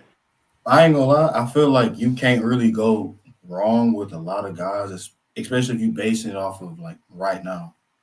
But mine is gonna be kind of shocking, and maybe I'm just a prisoner of the moment. Obviously, you can't go wrong with Nico. I mean, when you doing what he's doing over the past 2 seasons, and then you follow it with basically on pace for 2,000 yards, it's insane. Jetta's you're the highest paid receiver in the league, and this is why you're doing all this. Basically, kind of Charles, who did you say? I said Nico and Jetta. Oh, okay. Then obviously, I mean, short sample size, but Malik Neighbors is going to be a problem. And I think I said it before. I'm like, depending on how the Giants season can go, he could single-handedly save Daniel Jones and getting, a roster spot as the starting quarterback for the Giants. Nah, he's losing his spot. He's not coming back, bro. He's playing. With playing all the talent that's coming in from this year in college, he for sure going. It's at least about you got at least realistically you got about 5 to 6 quarterbacks that can go first round this year. Bro, what? Camwood, Shador, no, the list go on. Like he should go. The Giants have made dumb decisions before. Who's to say they can't do it again? And then I'm looking at guys like Jamar Chase. I mean, started off slow, but now he's, picking up right where he essentially left off. I think he's a top tier level receiver, and he's showcasing that why. And honestly, I was thinking about doing something kind of wild by kind of looking at A.J. Brown. And the only reason I say that is because of how inept the offense for Philadelphia looks without him. Like, given the situation, I mean, if he is it seemed like if he ain't on the field, then their offense is just god awful. I was thinking about that. But I think I might do something even crazier.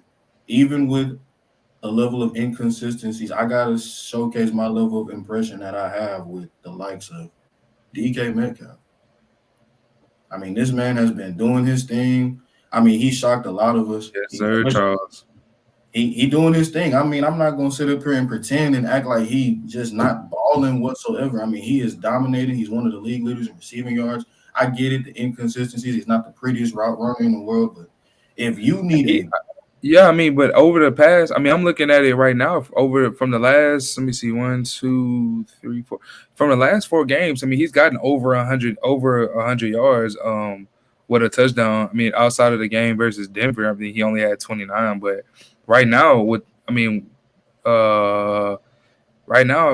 he's been doing what you know what I'm saying? He's been doing his thing, just as far as that goes. I'll read the stats since T-Cat one had that cap on.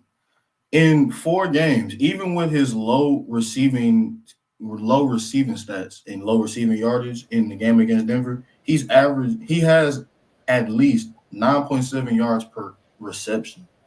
And that's what the subpar. He's a deep threat. Okay, it's a lot of guys in the NFL that's a deep threat. Who's a deep threat that's going to be on a consistent level that has showcased that this season so far to the level of DK Metcalf? Nobody.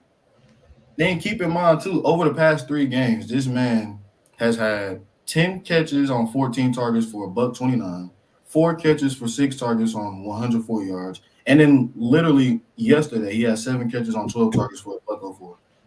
In the last 3 games, he's had no less than 12.9 yards per reception. That's great. I mean, we could get into whether he's a top 5 receiver in terms of his body of work over the past few seasons, but in terms of just looking at the season from a microscopic standpoint of right now, it's hard to argue against someone with that level of production. He don't look like no top 5 receiver. Let's be honest, bro. DK Metcalf, or who DK Metcalf is. He's a physical freak. He's fast for a guy that's. He just don't, bro. Honestly, Charles, he don't like big players, bro. He don't like Derrick Henry. He don't like DK Metcalf.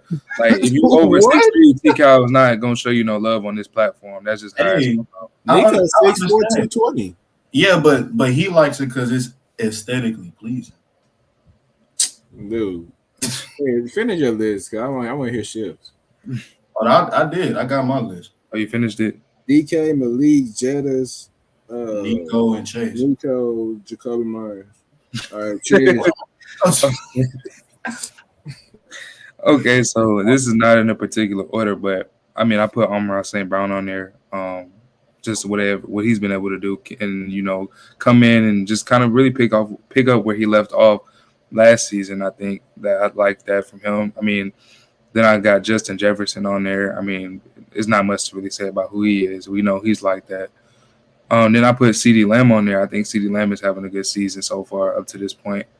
And then although with the injury to Tua, I think but prior to that injury to Tua, Tyreek Hill is always going to be who Tyreek Hill is. And lastly, me and Charles share the same person with DK Metcalf and what he's been able to show just as far as, up to this point. I like DK Metcalf personally just as a receiver. And, he's going to get the job done whether it looks aesthetically pleasing or not, T-Cal. He's going to do what he needs to do, so. But that's my list, though, for right now. But it's, it's subject to change. I think it's funny how it's like we mentioned DK Metcalf, and it's like the most insane thing in the world that he can hear. He making it seem like we said, but he making it seem like we said Tutu Atwell or something. Stop it. I mean, y'all didn't have bad lists. I most definitely can't forget about Amon St. Brown because he is like that. Damn. But Tyreek Hill ain't been.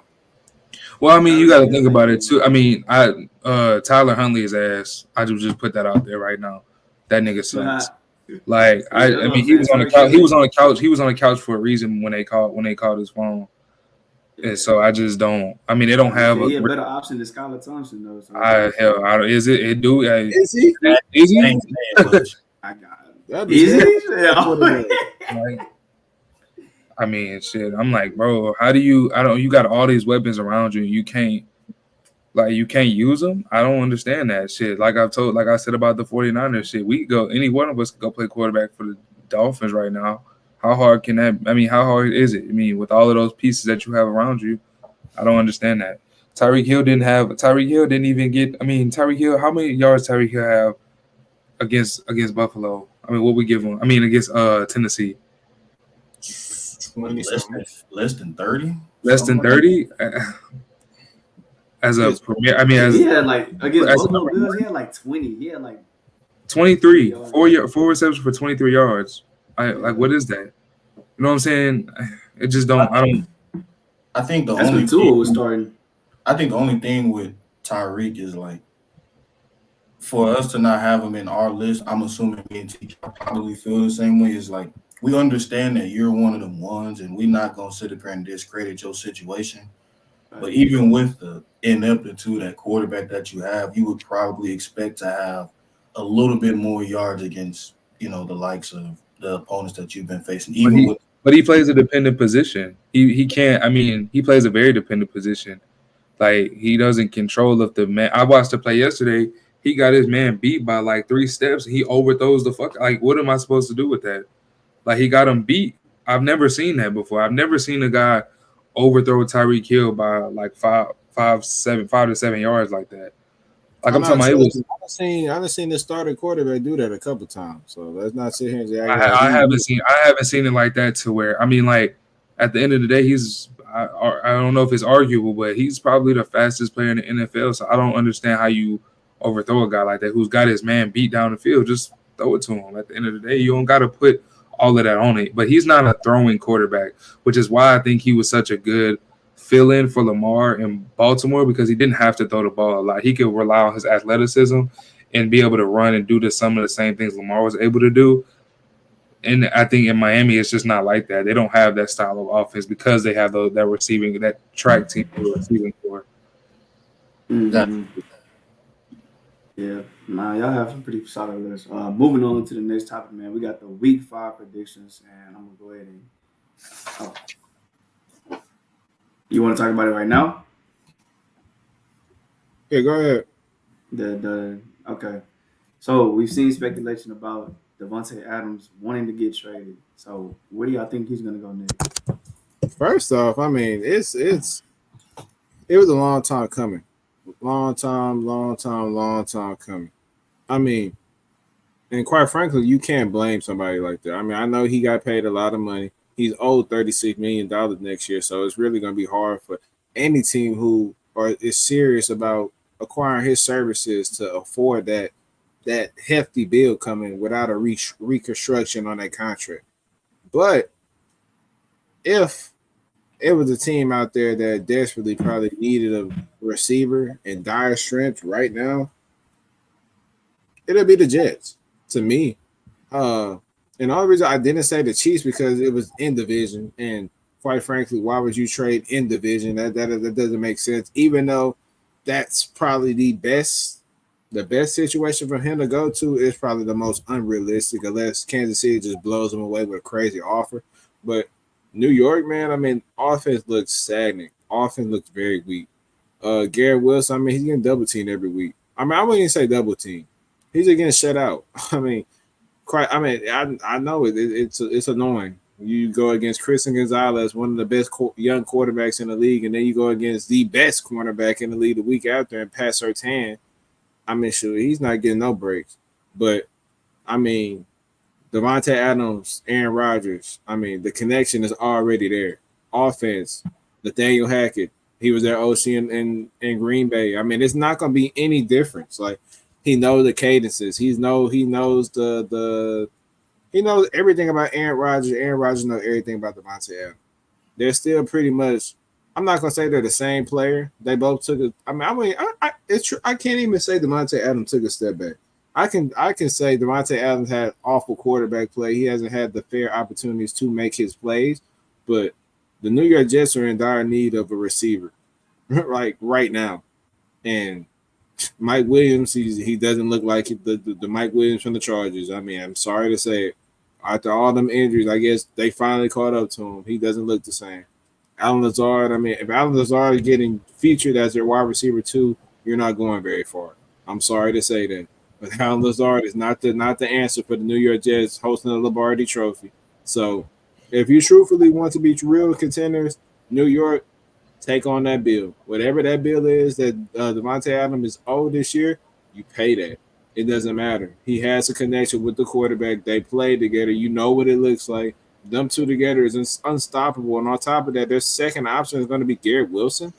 I mean, my oh my. I mean, New York. I mean, I don't think it's too much to even think about. New York is the best option and the most realistic option for Devontae Adams. I don't think it's close. Yeah, I I mean, think go ahead, Charles. I think that would probably make the most sense. I mean, not only just for that fit as well, but I mean, if you want to go from a narrative standpoint along, reuniting with the Aaron Rodgers, that's going to bring a lot of storylines to the city of New York and bring a lot more faith in the Jet season than what they've had over the past 4 weeks. I'll go in a different direction just to kind of be a little bit of a contrarian. Um, it's not that I don't disagree. It's not that I disagree with you. It's just other options. I would like to see what he could do possibly in Pittsburgh.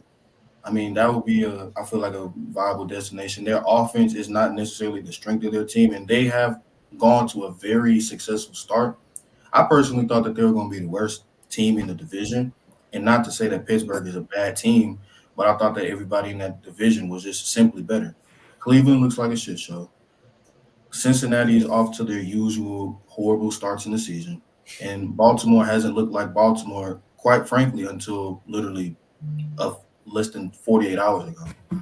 But I think Pittsburgh can take that next step with another receiving threat. I think Devontae Adams, while he's may not be something that the Steelers need, he would definitely add a viable option as far as a great pass catcher for the likes of Justin Fields, especially if they plan on having him for the foreseeable future.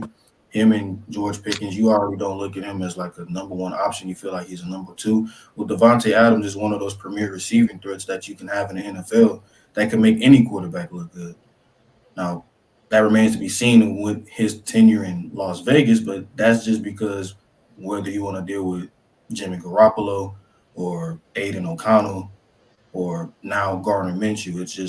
It's been rough over there, and I feel like he'll have a better reset, a better offensive output in his showing and his receiving ability to kind of showcase why he's still one of them ones in the NFL with a fresh set of paint on his jersey, with that set of paint being black and yellow.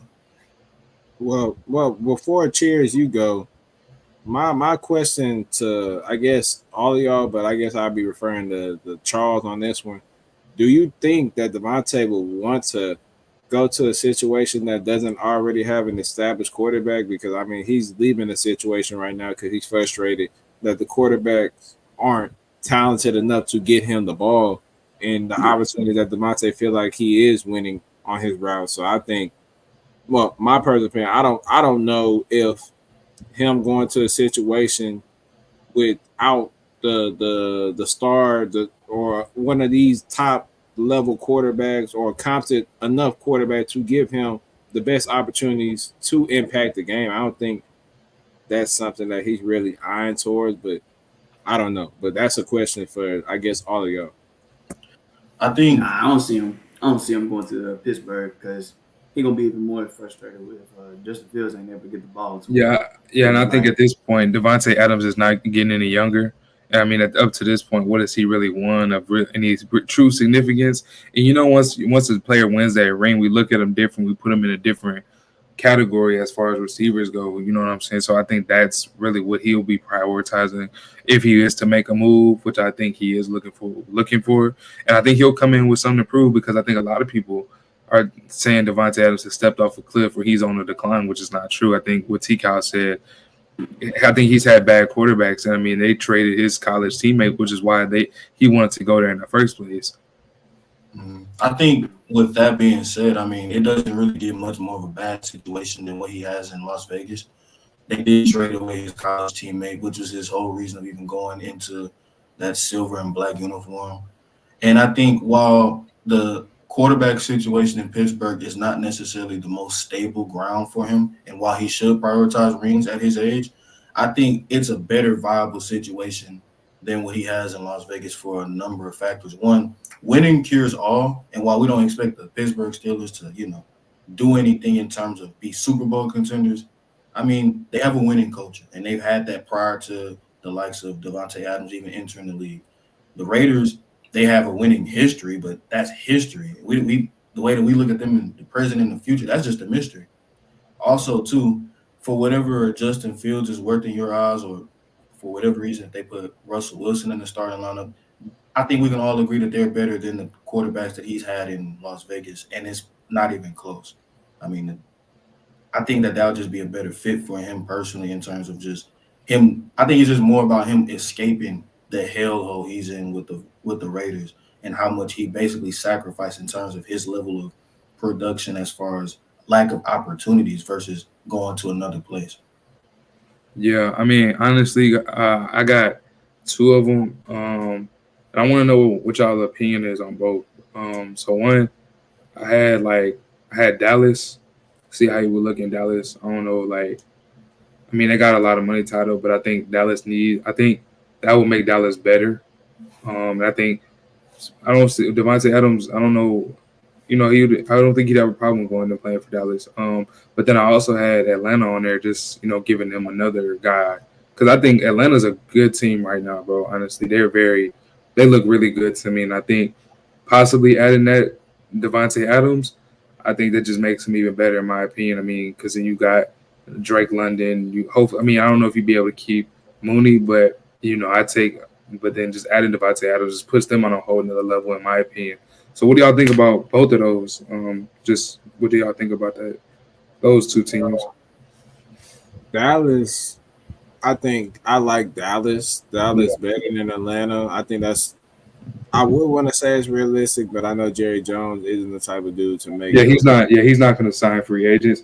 And then, like you said, realistically, the Chiefs are in dire need of a receiver. But we'll get into that probably in the next segment. But yeah, they need a receiver for sure. But that's not realistic, though. I don't say because of in division rivals. Like, Yeah, they're why not. would you say- yeah. So that's the only reason why the Chiefs aren't the top front runners for Devontae Adams' services, obviously. But Yeah. now Atlanta's situation, I don't know how their money's tied up. I don't know their financial situation, but him Yeah. on the Falcons, that's not a bad fit. But do I But see I it just really happen though? yeah, because I was thinking like, okay, Kirk Cousins, he's a serviceable quarterback. He's been playing. He's been playing pretty well. But then I'm like, okay. I kind of like Devontae Adams alongside of CD more than I like Devontae Adams on the side of Drake London. So Yeah. Now, a great question for y'all. Before Amari, you go with your team. Who do you think will be the one on that team, Devontae or CD? mm, Oof, that's tough. I'm going Devontae. I'm gonna go CD. Sheesh. Probably CD because of continuity. Yeah, I'm gonna go CD. I'm gonna go CD too. Yeah, I'm gonna go CD too. Only because I'm like they know CD as a receiver. They know what he can do for them as a receiver. You know what I'm saying? Once they gonna have to get used to like playing with them boys. You know what I'm saying? Get I'm used to not. I'm that not tone. saying it like You know what I'm that. saying? I'm saying more like who do you think is the better receiver? And I Oh think shit, I think Devontae Devontae Adams. better than CD in my personal Yeah, opinion. Devontae Yeah, Adams Devontae Adams is better on than CD. Yeah, yeah. I don't think I don't think you'd get an argument from anybody on here. Nah. Sure, you see Charlie quiet, so sure we got one contender. Hey, but it's not a crazy statement. I think you can't go wrong with either one, regardless of who you choose. But as far as like what Dallas would probably prefer to do, especially with the money that they invested in the city, they probably use him as a feeder receiver more likely than Damn, you Devontae. started lagging. But Charles went robot mode. You gotta repeat it. You gotta repeat it again. I think you can't go wrong with either option, especially for Dallas. But as far as who they would probably want to prioritize as their future receiver, especially with the money tied into him for the number of years that they got CD for, it's going to be 88. For sure. Mari, now who is your team that you see Devontae Adams as the best trade candidate for? Um, why not? Why not? Why not the Bengals? I mean, you know what I'm saying? Oh, That'd be crazy. I can Would you see it. say a swap T Higgins? Yeah, Like T Higgins for probably. Devontae Adams. Even though T Higgins has been doing pretty damn good this year, it's just like, why not? They wanted to wait. Who wanted? Did T Higgins want to leave, or did the Bengals want to trade? Like, sure. They You weren't see, signing. Yeah, they weren't. I think they weren't signing him. And then it's T more Higgins. T Higgins. Yeah, it he's was more like, T Higgins. Okay, okay. So Should the I can bank want to see. keep him, but not at that number. yeah, Yeah. So yeah, it's yeah. So it's like, which Vontae is. It's kind of unrealistic because Vontae might ask more than that, but That's for I what? mean, like ask for more money. You know what I'm saying? No, More money than hell T no. Higgins. Devontae just signed him a fresh new deal, probably about a year or two now. Like he getting 36 million next year. So Oh damn, guaranteed. So no, I don't yeah, I know if can he's see. guaranteed. I don't know if it's all guaranteed, but I know his salary is 36 million. Yeah, nah, but I can see him with the Bengals for sure. I mean, Joe Burrow. You know what I'm saying? Take some of the heat off Jamar Chase. You know what I mean? And use that boy. You know what I mean? So that'd be two dangerous receivers on the outside. Even though T Higgins is very dangerous. He's good, but I He mean, ain't that it don't get no dangerous. better. Exactly, it don't get no better than Devontae Adams. I mean, if if he was in the situation that he's in right now, hell, he would have been in the top 5 receiver talks right now that we just had. But damn, I got two teams. I would say this is a shot in the dark, and I know it's not gonna happen. But Chargers, why not go get them? Even though that's a divisional, that's a divisional opponent. I know, but it's just like nigga, we need it. Like we don't like we have Lamar Country. I mean, we have QJ. You know what I'm saying? He's developing. He's doing a lot better than he did last year. Way better. But other than that, bro, we need more weapons, bro. We don't have Justin Herbert don't have nobody to throw that hoe to. So it's like he out here, he just like, you know what I'm saying? And he gotta run for his life, you know what I'm saying? Because he got the time in the pocket now, but it's just like, damn, like we need some receivers, we need some more weapons.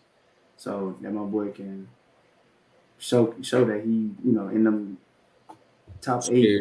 top 10 talks and quarterbacks. You know what I mean? So it's like shit. Come get John Mechie off of us. We'll give you a. If you send us a third, we'll send them on y'all. he basically with DJ Shark. Wait, is he healthy right now? Yeah, Mechie healthy. I can come get him. You know, I mean that'd be pretty damn good too. We need anything we can get.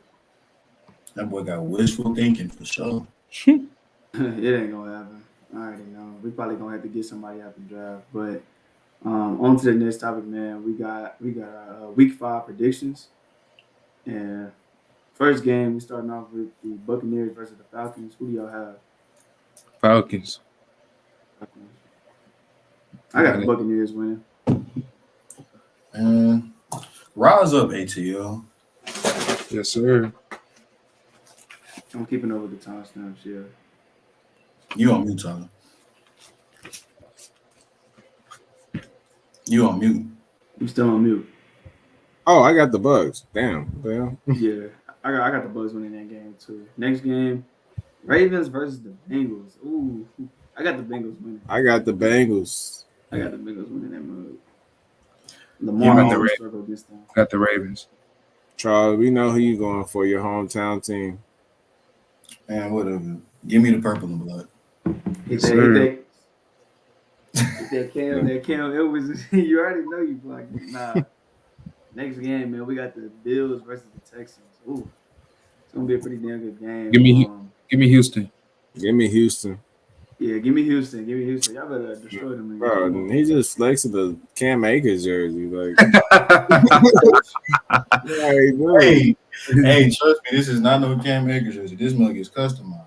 The only reason it's 22, that's my G-Day. What? Nah, next game, we have the Panthers versus the Bears.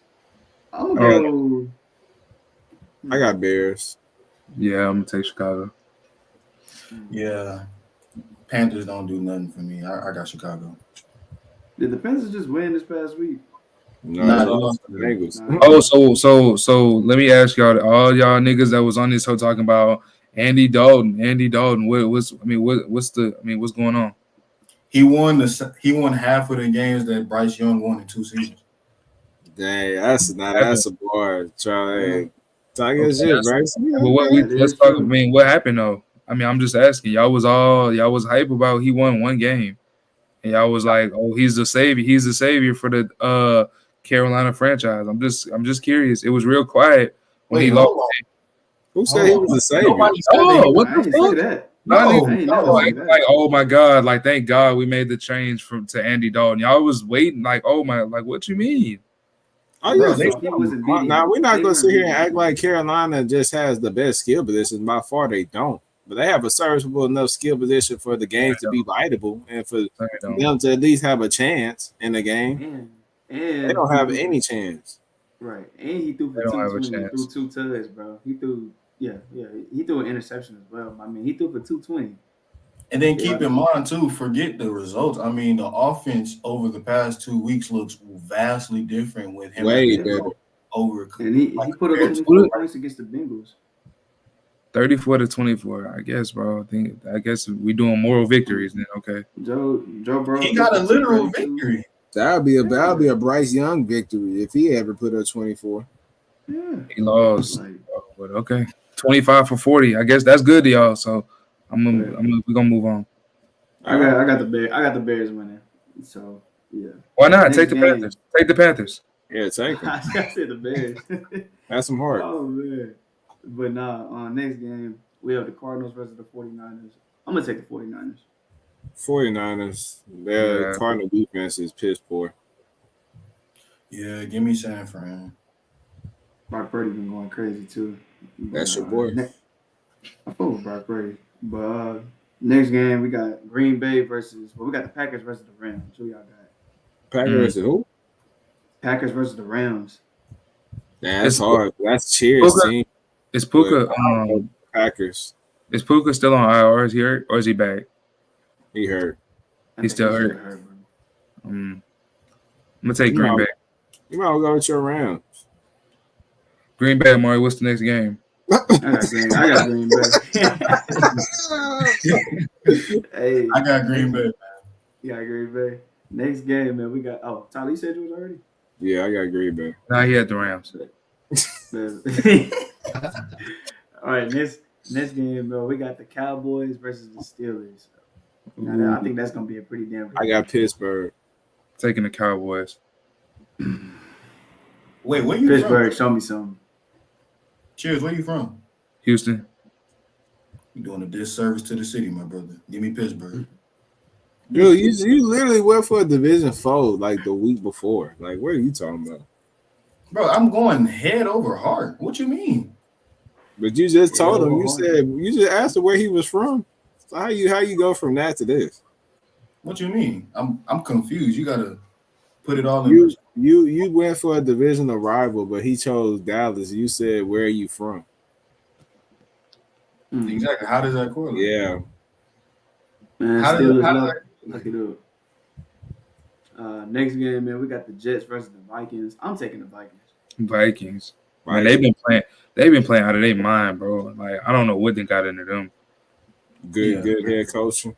But Vikings on some stuff. I got Minnesota. Yeah, Minnesota.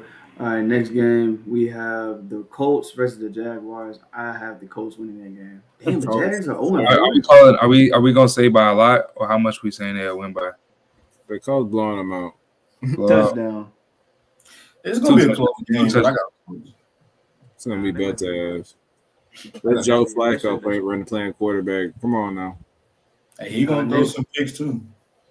Next game we got the Dolphins versus the Patriots. Oh my God! I got Next, the Patriots. next. I'm taking the Patriots.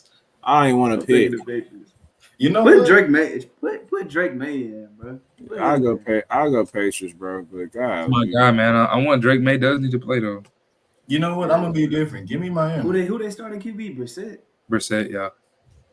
I talked to Charles about that the last episode I was on, and I didn't understand why he wasn't playing, but we'll see. Yeah. Crazy. Next game, we got the Browns versus the Commanders. Commanders blow. Commanders all the day. That's a blowout. That's an ass whooping, boy. Made me go grab that belt from the closet. But Yeah. who y'all got? Washington. Everybody got it. Next game we got the Raiders versus the Broncos. Oof. I got It's just a I lot got the of Broncos. shitty I got the games. Broncos winning. I got the Raiders. Taking the Raiders. Where they playing at? They are playing at Denver. Damn. Give me the Raiders. Raiders. Broncos. You You Raiders. say give you who? The Raiders. The Raiders, okay. Next game we got the Seahawks versus the Giants. That's a blowout. I feel like Seahawks are gonna terrorize them. So If Malik Neighbors don't play, I got Seahawks by a ton. I'm taking the Seahawks. Seattle got it. next game we got the Chiefs versus the Saints. Ooh. Shit. Somehow I'm gonna just say the Chiefs just because I feel like somehow they've been hanging on by a thread these past few games. The Chiefs gonna win. I don't want to say the Chiefs, but I mean I get it. I guess. You I'm going the Saints. I'm not fuck the Chiefs. Yeah, I want first of all. You know what? Me too. They just beat my team. Fuck them niggas. We going the Saints. I don't know, bro. Like that defense that the defense that the Saints have, just like going. I think they're gonna. Froze. He chose the Saints. Charles, who you got? I got them boys from the boot. Oh, you got Kansas City. Omari, who you got? Does that look like a boot? I got what you call it? I got the Saints. Nah, he going Saints. He just had the Chiefs. Nah, I'm going Saints, bro. If they can beat Dallas, they can beat them. So all right, next. He froze at 149.03. That's it. That's all the games. Yeah, that's all the games because a lot of people got bye weeks. All right, next topic is Texans versus the Jaguars, the recap. So what are y'all thoughts on that game? Oh God. I mean, if you're a real Texan fan, you're not impressed whatsoever by that game, man. very disappointing game. To say that we were going up against one of the league's worst teams, I mean, we didn't put on an impressive performance at all. Um, Only if you had any type of like hope in the Texans, it's CJ Stroud is real. He's that guy. He's the franchise. He's a top 3 quarterback. He's everything that you would have prayed for as a Houston Texan fan for those many years of being quarterback less. We finally had that guy, and throughout all of our troubles and throughout all of our damn false starts and our penalties and all the extra stuff that the Texans had to go through for the first 4 weeks, and we're the most penalized team in the NFL, so that's pretty annoying as well. I mean, sure, every time we have something positive going, false start, illegal formation, holding, illegal shift, 10-yard penalty, 10-yard penalty, I'm 10-yard ass- penalty. I'm assuming you're talking about the Texans, T. Kyle, because my shit crashed. I don't know what happened, but Yeah, we talking about are y'all the most penalized team right now? Oh yeah, for sure. Y'all the I most- don't think we should be head over heels. I mean, we're averaging about bare minimum 8 penalties a game on offense alone. That's despite the defense. So I mean, we're just a very undisciplined football team, and I think a lot of that goes back to D'Amico Ryan, because if you're the head coach, what is your job? To make sure those guys are prepared. I know they're grown men. I know this is a very experienced locker room, for the exception of we got a 2nd-year center, we got a 3rd-year. We're basically a 2nd-year left guard because he didn't play all of last year. But Laramie Tunsil, I mean, my goodness, my brother, are you a terrorist? Like, what are you doing? Like, are you trying to self-sabotage us from within? Like, you're the second best left tackle in the league, and you're the most penalized player in the league. You're the most penalized player on this team. It's not Yeah, even I've heard that he's very like he's a very like locker room, like a bad locker room guy. I don't know how true that is, but I just you know what I'm saying, like he not wanting to come to practice and kind of being full of himself ever since he kind of got paid. So I don't know how true that is, but I mean it definitely, if it is true, it definitely shows by his play on the field. Because I mean, as a vet, you shouldn't be making those rookie mistakes, in my opinion. Like, you know what I mean? I just don't like. At some point, like it seems as though he's trying to do, like he's doing it on purpose, kind of. Like you said, self sabotage from within. I don't understand. Like that's elementary. You know what I'm saying? Like not to jump off sides. That's the first thing they teach you. Don't jump off sides until the ball moves. Like. And it's so annoying that we have such a great quarterback. We have such great skill position players, but yet and still we can't block up front to save our lives. And I just don't understand why. I thought we were at least having a serviceable O line. I mean, if you kept up with the Texans last year, we had a lot of makeshift line. A lot of players were out several periods of time. We had to plug and put people in. And quite frankly, if I'm being 100% honest, we looked 100% better with makeshift lines than we do with our starting offensive line from left tackle all the way to right tackle. Like we look horrendous. We look horrendous. We don't look like we have any type of, like, every time we have any type of rhythm going, it's always neglected with a penalty. But I mean, run game non-existent. We have no run game. I mean, I don't know. I mean, that's not a Joe Mixon not being there thing or Damian Pierce. It's a holes not open. We're not a good run blocking team. The Colts game was an anomaly. I mean, we're just horrendous on that run game. We can't get nothing established. I'm scared for my life when it comes to actually competing with those teams. Like those teams that actually, like, if they take away the pass, what will we have? Like CJ Stroud literally has to go out there and be Superman every Sunday for us to even have a chance. And that's obviously that's nice to have. We have an elite quarterback, a top 5 quarterback, but that's not sustainable. If you want to win, you have to have some type of balance. Some type of balance. Like it can't just be 100% pass, 0% run. Like we have to at least keep them honest. And we can't even do that because every time we run, 1 yard, 2 yard, -1, -2. Like we're behind the stick because we have no forward progress whatsoever. Defense. Defense. I mean, defense is very and I want to bash them, and I truthfully do. But at the end of the day, after having to come on the field so many times after the offense not putting up no points, they did their job. They held down Trevor Lawrence on the goal line, fourth down. First off, play of the game. I hope he got a game ball, but he didn't. I think I got a game ball for him right here, man. Hey, Caleb Bullock, man, have yourself a day. I mean, that was the game-saving tackle, my brother. Have yourself a day. I got you a custom-made Texans ball, man. Have yourself a day. That was an amazing tackle, man. I mean, they football player at a T.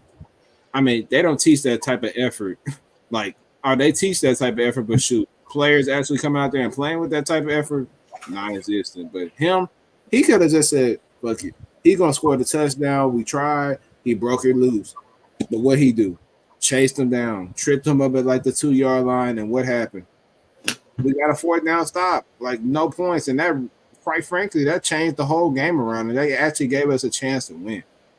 Derek Stingley, I mean, Schiff, Charles, Omari, man, I like Stingley a lot, but I do too.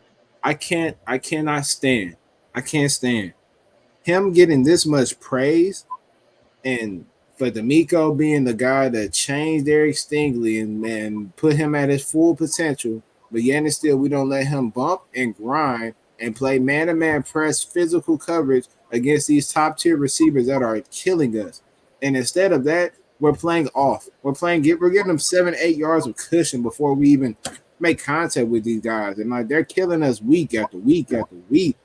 Like I don't know why we don't let our top cornerback travel with their best receivers, and it just doesn't make sense. I mean, we get killed by if you're a number one receiver, trust me, you're gonna feast against the Texans because we like to play us off. We never want to get up in nobody's face. We never want to disrupt anybody's path to wherever their destination is. We're gonna be like, all right, we just gonna glide with you to your destination. We're not gonna make it difficult. We're in zone. We're gonna stay in zone and we're gonna blitz. Like that just doesn't work, bro. It doesn't it's not gonna work against these good teams. And we're continuously just Justin Jefferson had a day. Brian Thomas had a day. I mean, the only person I really can't say just had a day was DJ Moore, and Caleb Williams was just worse. That's why he couldn't have a day. But our defense, man, defensive interior pressure, no type of push whatsoever. I mean, it was non-existent at all. I mean, Charles, how many sacks did we have? If you can give me the number, if you know. Off the top of my head, I don't, but I could check right now. I think we had 1 to none, and I think we had limited pressure. So it's a very frustrating. It was frustrating as a Texas fan. I don't see.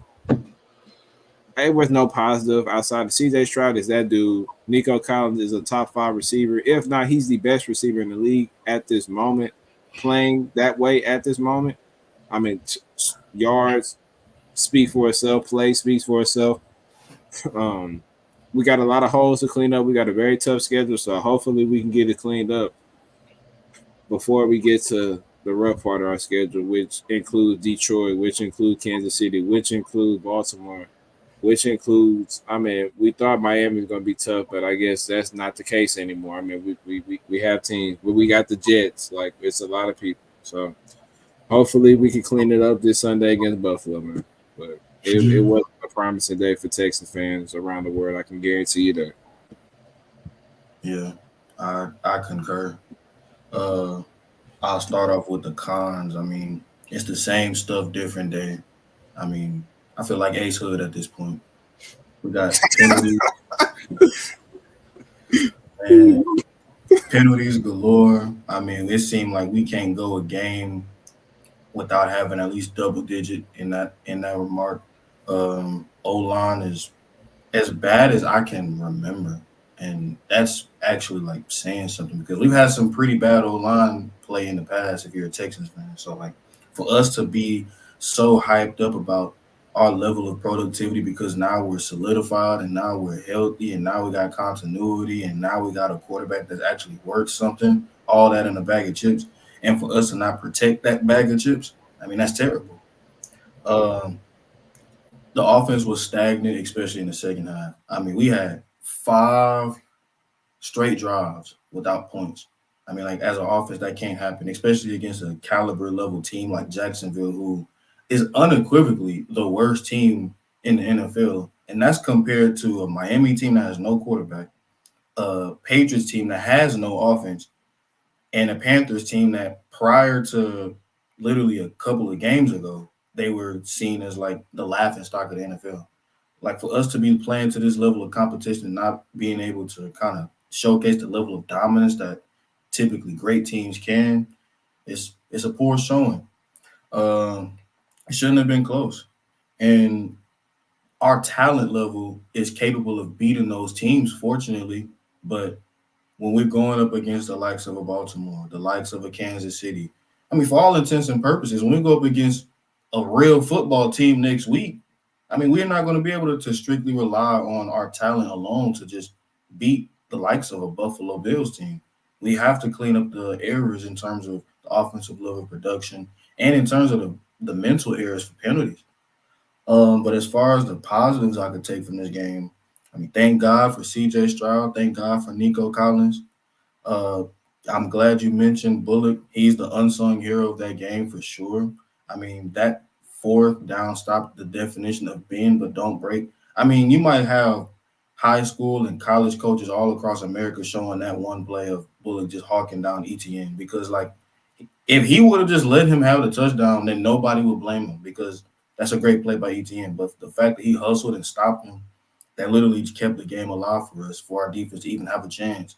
And then we got great defensive interior push on stopping the run inside the 5-yard line, Stingley doing his thing and locking up the end zone. And then on a QB draw, when just 4 down linemen against 5 offensive linemen, the big boys stepped up and did a big one for sure. Also, the defense, under the circumstances, played as well as they could. I mean, they were on the field for way too much. And for them to only give up about 20 points, which isn't a great number, but when you factor in how many penalties were in the game, when you factor in how many times the Jaguars had to settle for 3, and when you factor in off of their first defensive possession, they literally gave the ball to the offense just for Steven Sims to kind of muff it on the punt. I mean, they did pretty good job, in my opinion. This was a masterclass of time management, man. That last drive that the Texans had versus the last few drives that Jacksonville had. I mean, it's just a tale of two cities with a coaching staff that knows what they're doing and a coaching staff that doesn't know what they're doing. I'm thinking to my head, we will win this game if we, get the ball down the field, obviously score a touchdown, but limit the amount of time that Jacksonville has, along with forcing them to utilize their timeouts. And that's exactly what they did because then they had less than 20 seconds to work with. And it was winner, chicken dinner at that point. The offense sputtered, but we were great when we had to be. The running game, it seems like we don't necessarily have one, but thank God for Joe Mixon coming back. We're going to see if he can make a difference. Overall, this is an ugly win, but, I mean, we'd rather have an ugly win than have one of the most embarrassing losses that this season has to offer, for sure. And last thing, Trevor Lawrence. You got some questions to answer. Jacksonville. You got some house to be cleaning. But don't do it just yet. Let us wrap up the division first. Nah, for real, Trevor Lawrence was horrendous.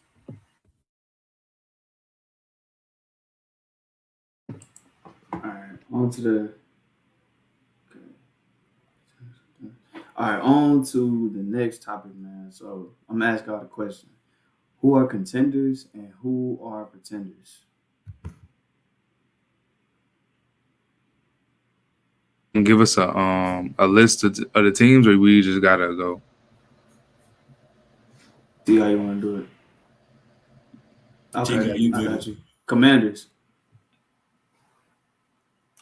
I'm just gonna name a team. Commanders. What do y'all think they are? Pretenders, contenders? TK, you muted. I think it. I don't see. I don't like working with that mute button, man. But to me, they're pretenders as of now. I don't think it's too young to really put them in that contender status. I think that'd be a little immature, but they do look good right now. I mean, ask me about 5 to 6 weeks. My answer may change if the play continues to be like that. Not saying they have to win every game, but style of play matters. How you play matters against good competition. But right now, I say pretender. Yeah, I think I agree with you, T. Cal, on that. I mean, it's too premature right now to give it a actual to say that they're contenders. Yeah, the NFL has a list of teams that come out of nowhere and basically just shock the world. And it seems like Washington has a chance of being that, but there's a reason for that. It's because we don't expect nothing much from them. So even with this hot start, we kind of don't want to, jump the gun and push them into that level of being one of those contenders that we see in the league.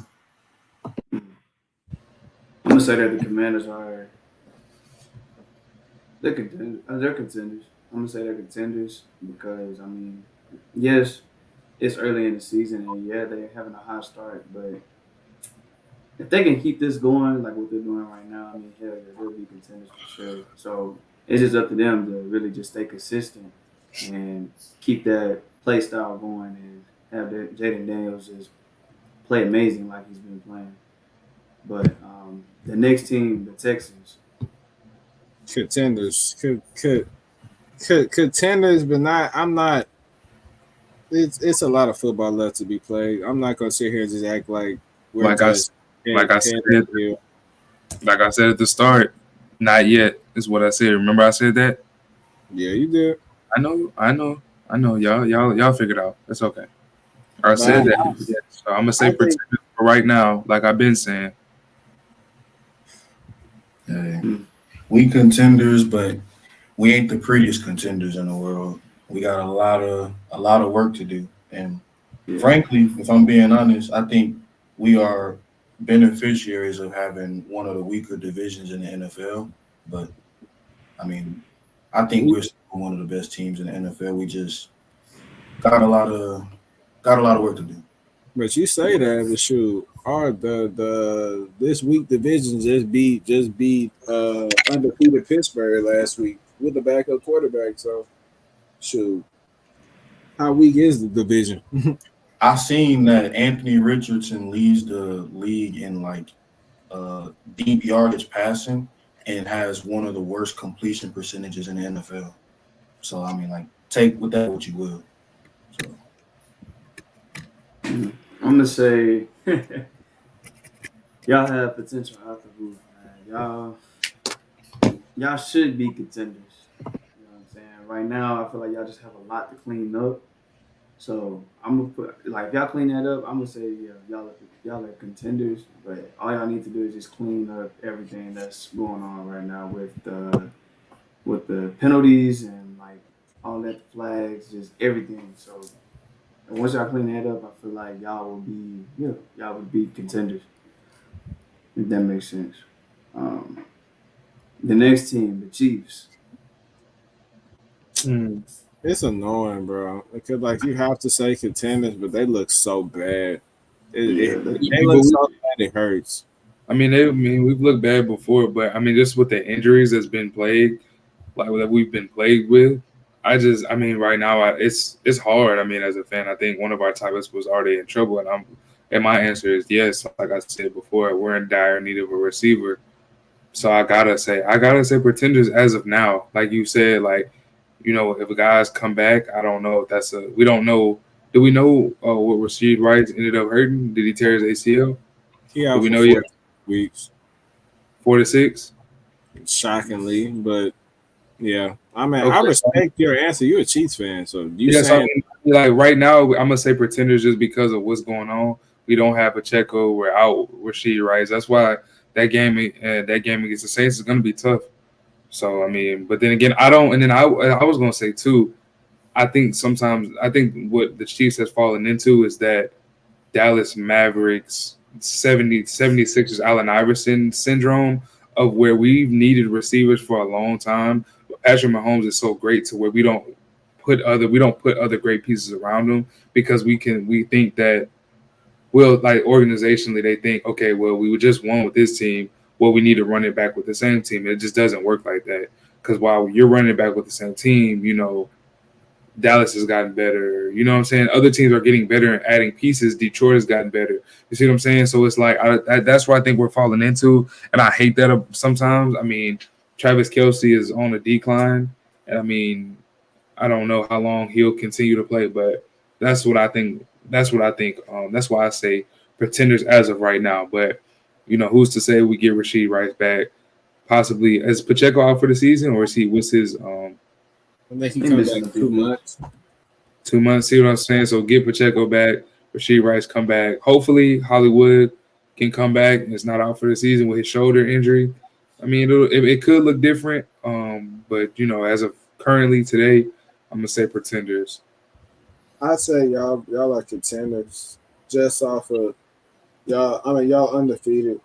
Somehow, some way, y'all find a way to win a game.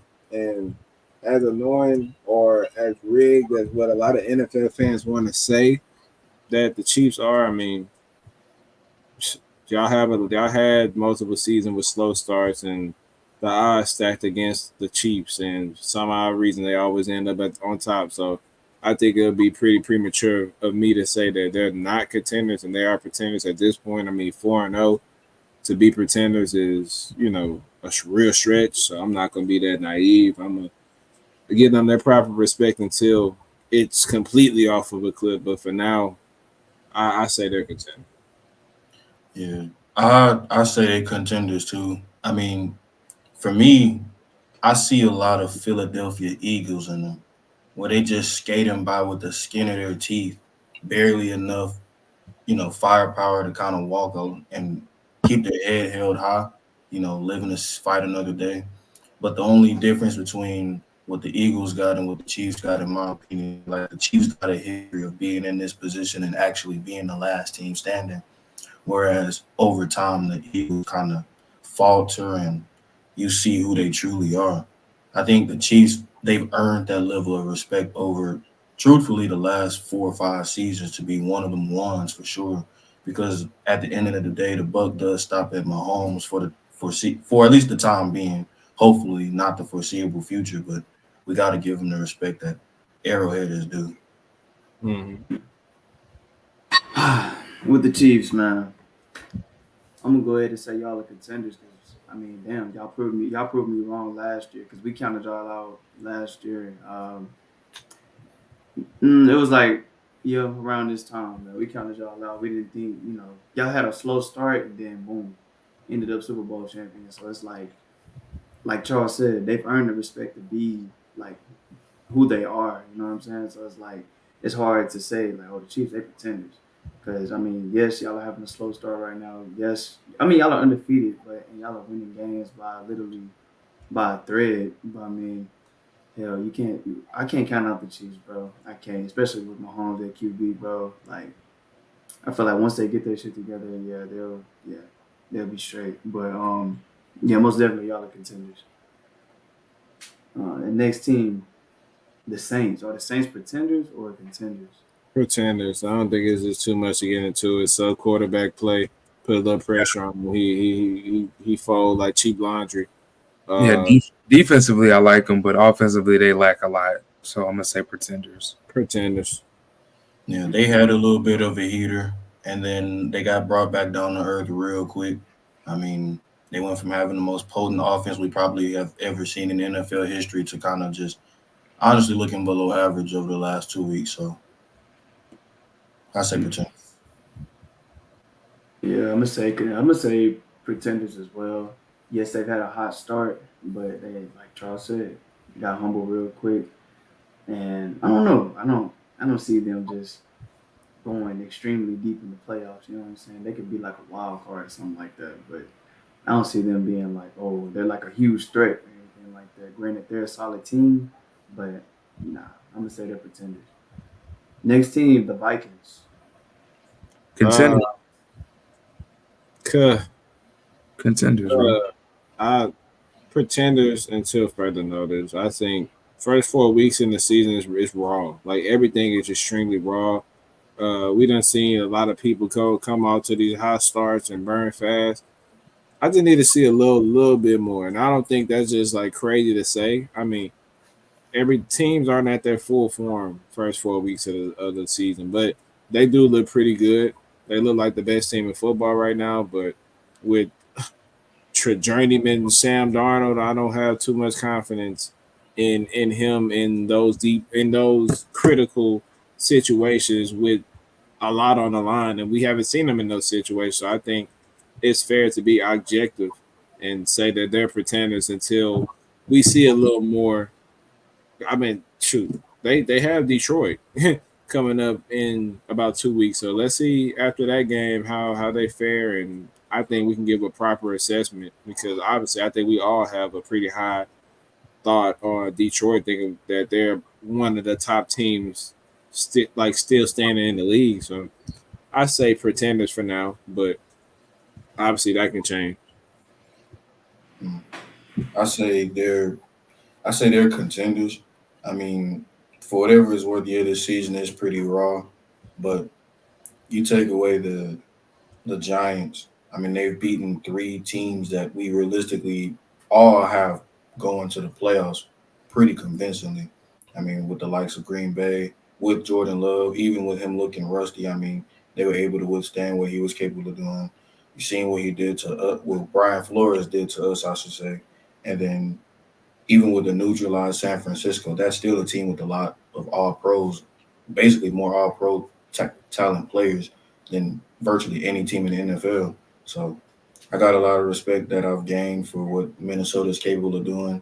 And because of that alone, I think that they contenders, at least for now. Are you gonna next? I, oh, wait.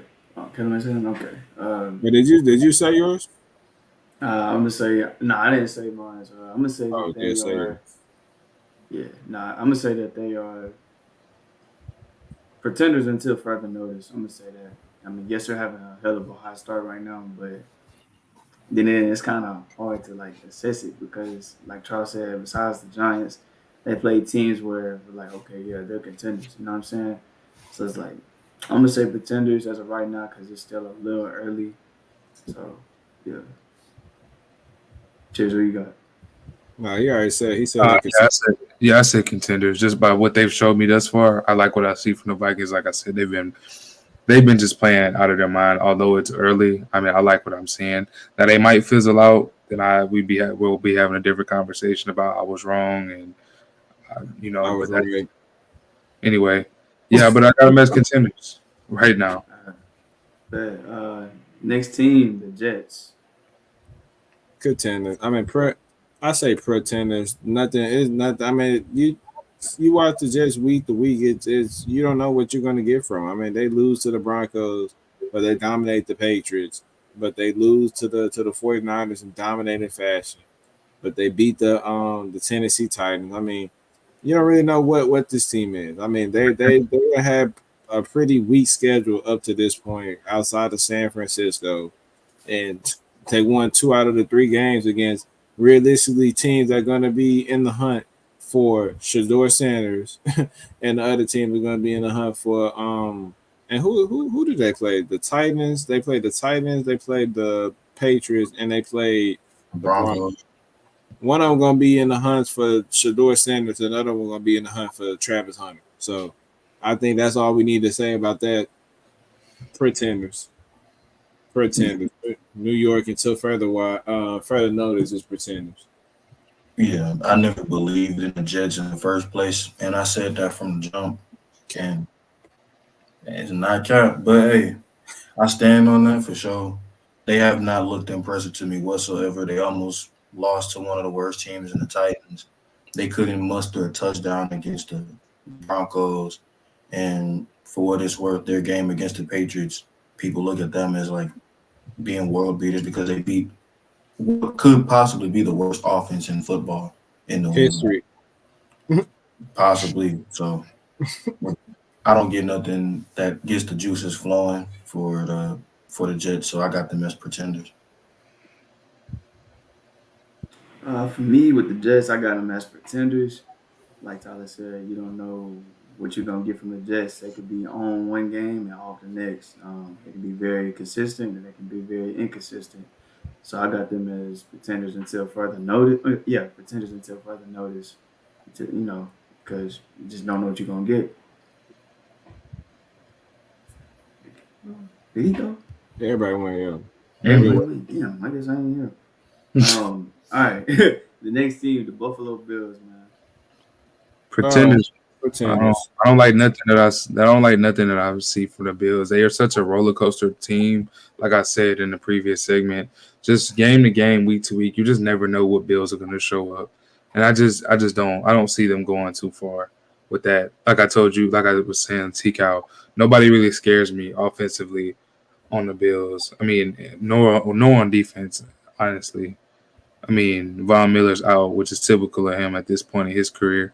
So, I mean, I'm going to say that's for those reasons. I'm going to say pretenders. I think pretenders too. I think, and truthfully, I think we need to keep an eye out for them. If they have the money, Devontae Adams, I mean, shoot, that wouldn't be a bad trade destination. The pretenders. Yeah. To be honest, I'm leaning towards pretenders. I'm to be decided, and I think I have my answer on Sunday. But I mean, What's holding up your decision? He's scared. it's not.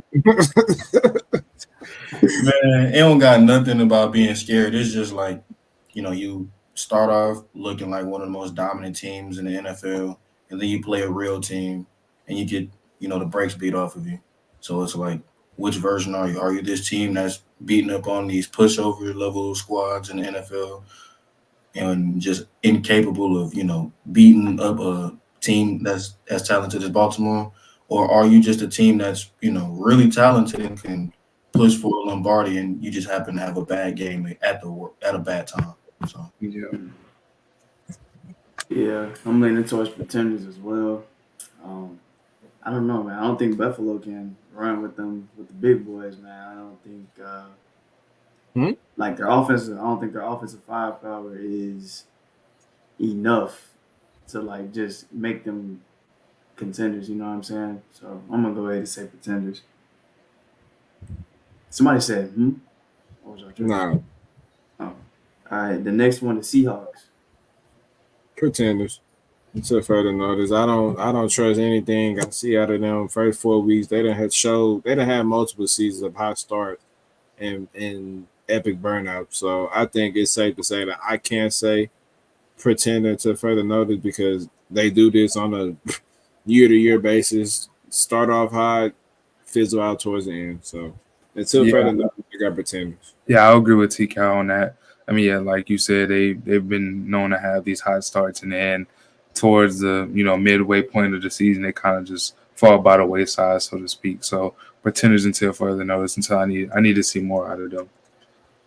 yeah, I mean, even with as impressive as they looked on Monday, I mean, they literally got in this position last year where they looked like there was a lock for the playoffs, and they ended up playing themselves out of a wild card round.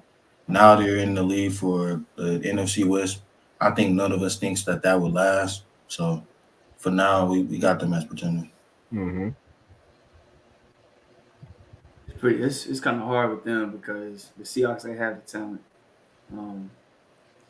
I mean, we've seen it offensively; they look very damn explosive. Defensively, they can apply that pressure. So it's like I'm gonna go ahead and lead towards pretenders until further notice. I'm gonna give it. I gotta give it some more time with them because they do look pretty damn good. But you just never know. That fuse can burn out any game. All right, next team we got the Cowboys. Pretenders. I don't think it's up to discussion. They got no run game. They can't stop a run. Shoot. Inconsistent, bro. Inconsistency. Pretenders. They got bad. They got a mediocre quarterback that they paying the most money in the league to. Offensive line not the same. Defense is horrid. And Demarcus Lawrence is on IR, so he's missing 4 weeks. Michael Parsons, we ain't even heard an injury update about him, and his injury looked pretty bad. He too busy on the podcast. Chopping up the vibes.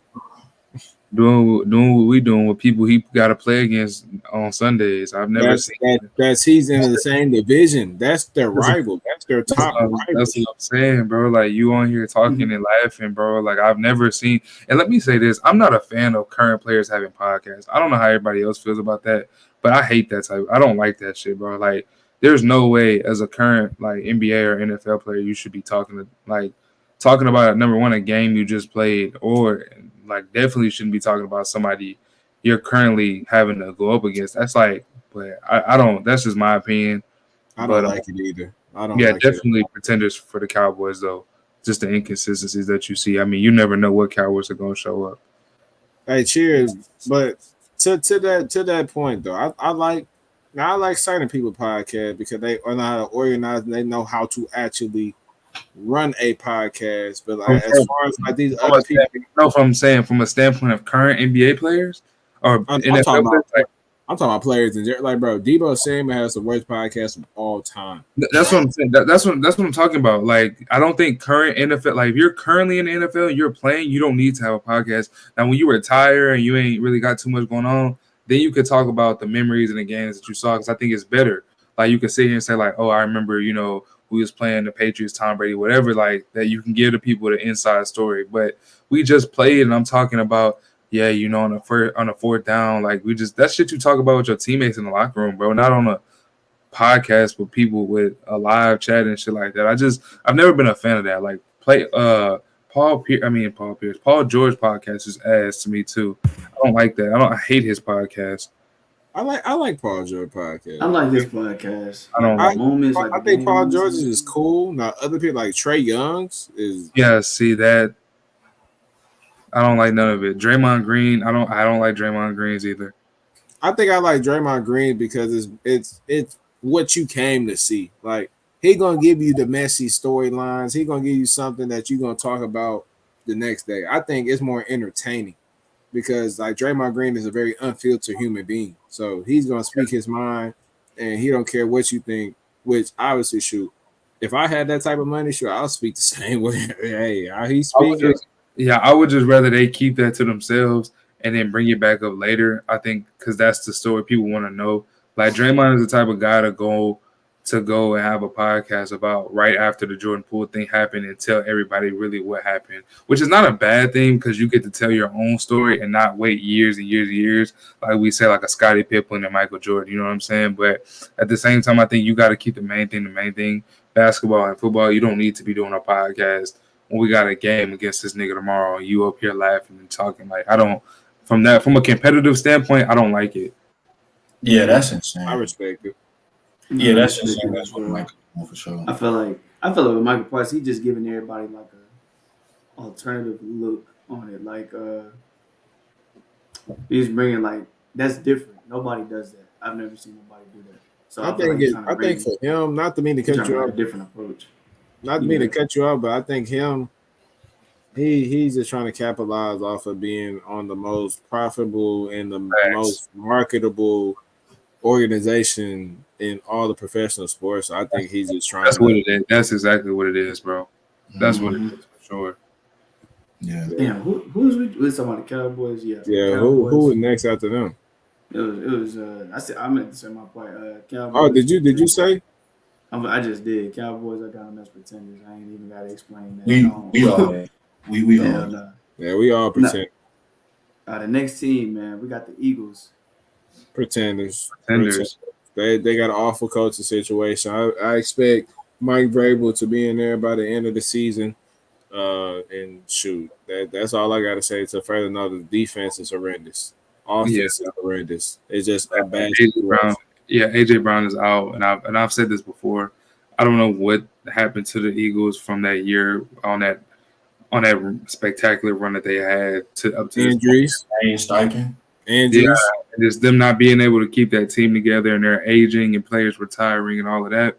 So I think their window has closed as far as Super Bowl is concerned, and they need to, really looking at making some major moves in that team if they want to, continue to move it forward. I mean, I think it might be time to rebuild with them, but as of now, for sure, pretenders. Mm-hmm. Philadelphia is not shy about making moves. That's something that they have as a culture. I mean, they're the same guys that got rid of Andy Reid, and look at where he is now. So they're an impatient franchise, and you can most definitely expect change if they don't have a season that's capable of their liking. But Yeah. with that being said, they pretenders. They don't do anything well outside of Saquon Barkley. I mean, they got nothing offensively. Jalen Hurts has regressed so much that Right. it might be realistic in saying that he might not even be an average quarterback with the level of play that he has. It seems like A.J. Brown is the MVP of the team because when he doesn't play, the team struggles. I said that before. The defense is abysmal. The coaching staff is even worse. Darius It's not, Slay is even worse. yeah, and it's nothing to like about Philly. So there's no reason for us to consider them contenders, possibly not even within their own division. I got them as pretenders. They don't. What my boy Charles said, it's looking spooky down there in Philly, man. So it's like I can't see. I don't see it. I don't see no type of contention from them boys. It is a struggle down there, and literally y'all have listed every reason. So it's like, but next team, we got the Titans, man. Man, no, nah, I know it's gonna hurt Charles to hear this, man. But Do y'all not see this jersey? What you mean? Trust me, it's camouflage. We know you got oil under there, but I mean, it's safe to say, man, Charles Tennessee Titans is sadly gonna be pretenders, and it's gonna be by a long shot. Very disappointing team. I mean, Charles, you got a quarterback that eats mayo and everything he owns, from coffee to he eating straight up mayo. Nigga, like wake up in the morning, eat out the can. You can look that up. It's not just me. Bro said out the can, not the jar. That nigga said the can. That nigga funny. But y'all don't have nothing good going for yourselves. Y'all got a lot of good players with no continuity whatsoever. I mean, A lot of good players. That's what you said? yeah, I like Calvin Ridley. I like Tony Pollard. I like Tajay Spears. I like what's in there? I like Jeffrey Simmons. I like L'Jarius Sneed. Okay, fair enough. They got some guys. Charles, I got some guys over there, but y'all are pretenders. Y'all gonna be in the Shador Sanders, the Cam Ward debate, the Quentin Ewers, the Carson Becks. So I suggest you just be ready for April. I think you don't got nothing to worry about from now all the way to February because y'all won't be a part of this conversation. Get ready for the rebuild, my brother. Yeah, we know where the Titans. We know who the Titans are. No, I don't think anybody's surprised by them. Except him, who got his hand like about this. We're not surprised by the Titans at all and where they are as a team. I mean, they've been bad for a long time. It's nothing that's gonna change. Not in the near future. And I feel sorry for whatever quarterback has to go into that situation because it's not gonna. I mean, it can get better, but just as a rookie, it'll be hard. So Charles, if you had the selection, who would you want to choose like to be the helm of Titan Nation for the next 10 to 15? Like out of your recent quarterbacks, like who would you if you had the selection, who would you draft? I mean, if I was the owner of the Titans or whatever the case may be, which I'm not, I'd go. I mean, he can't do much worse than Will Levis, but I agree with all of y'all.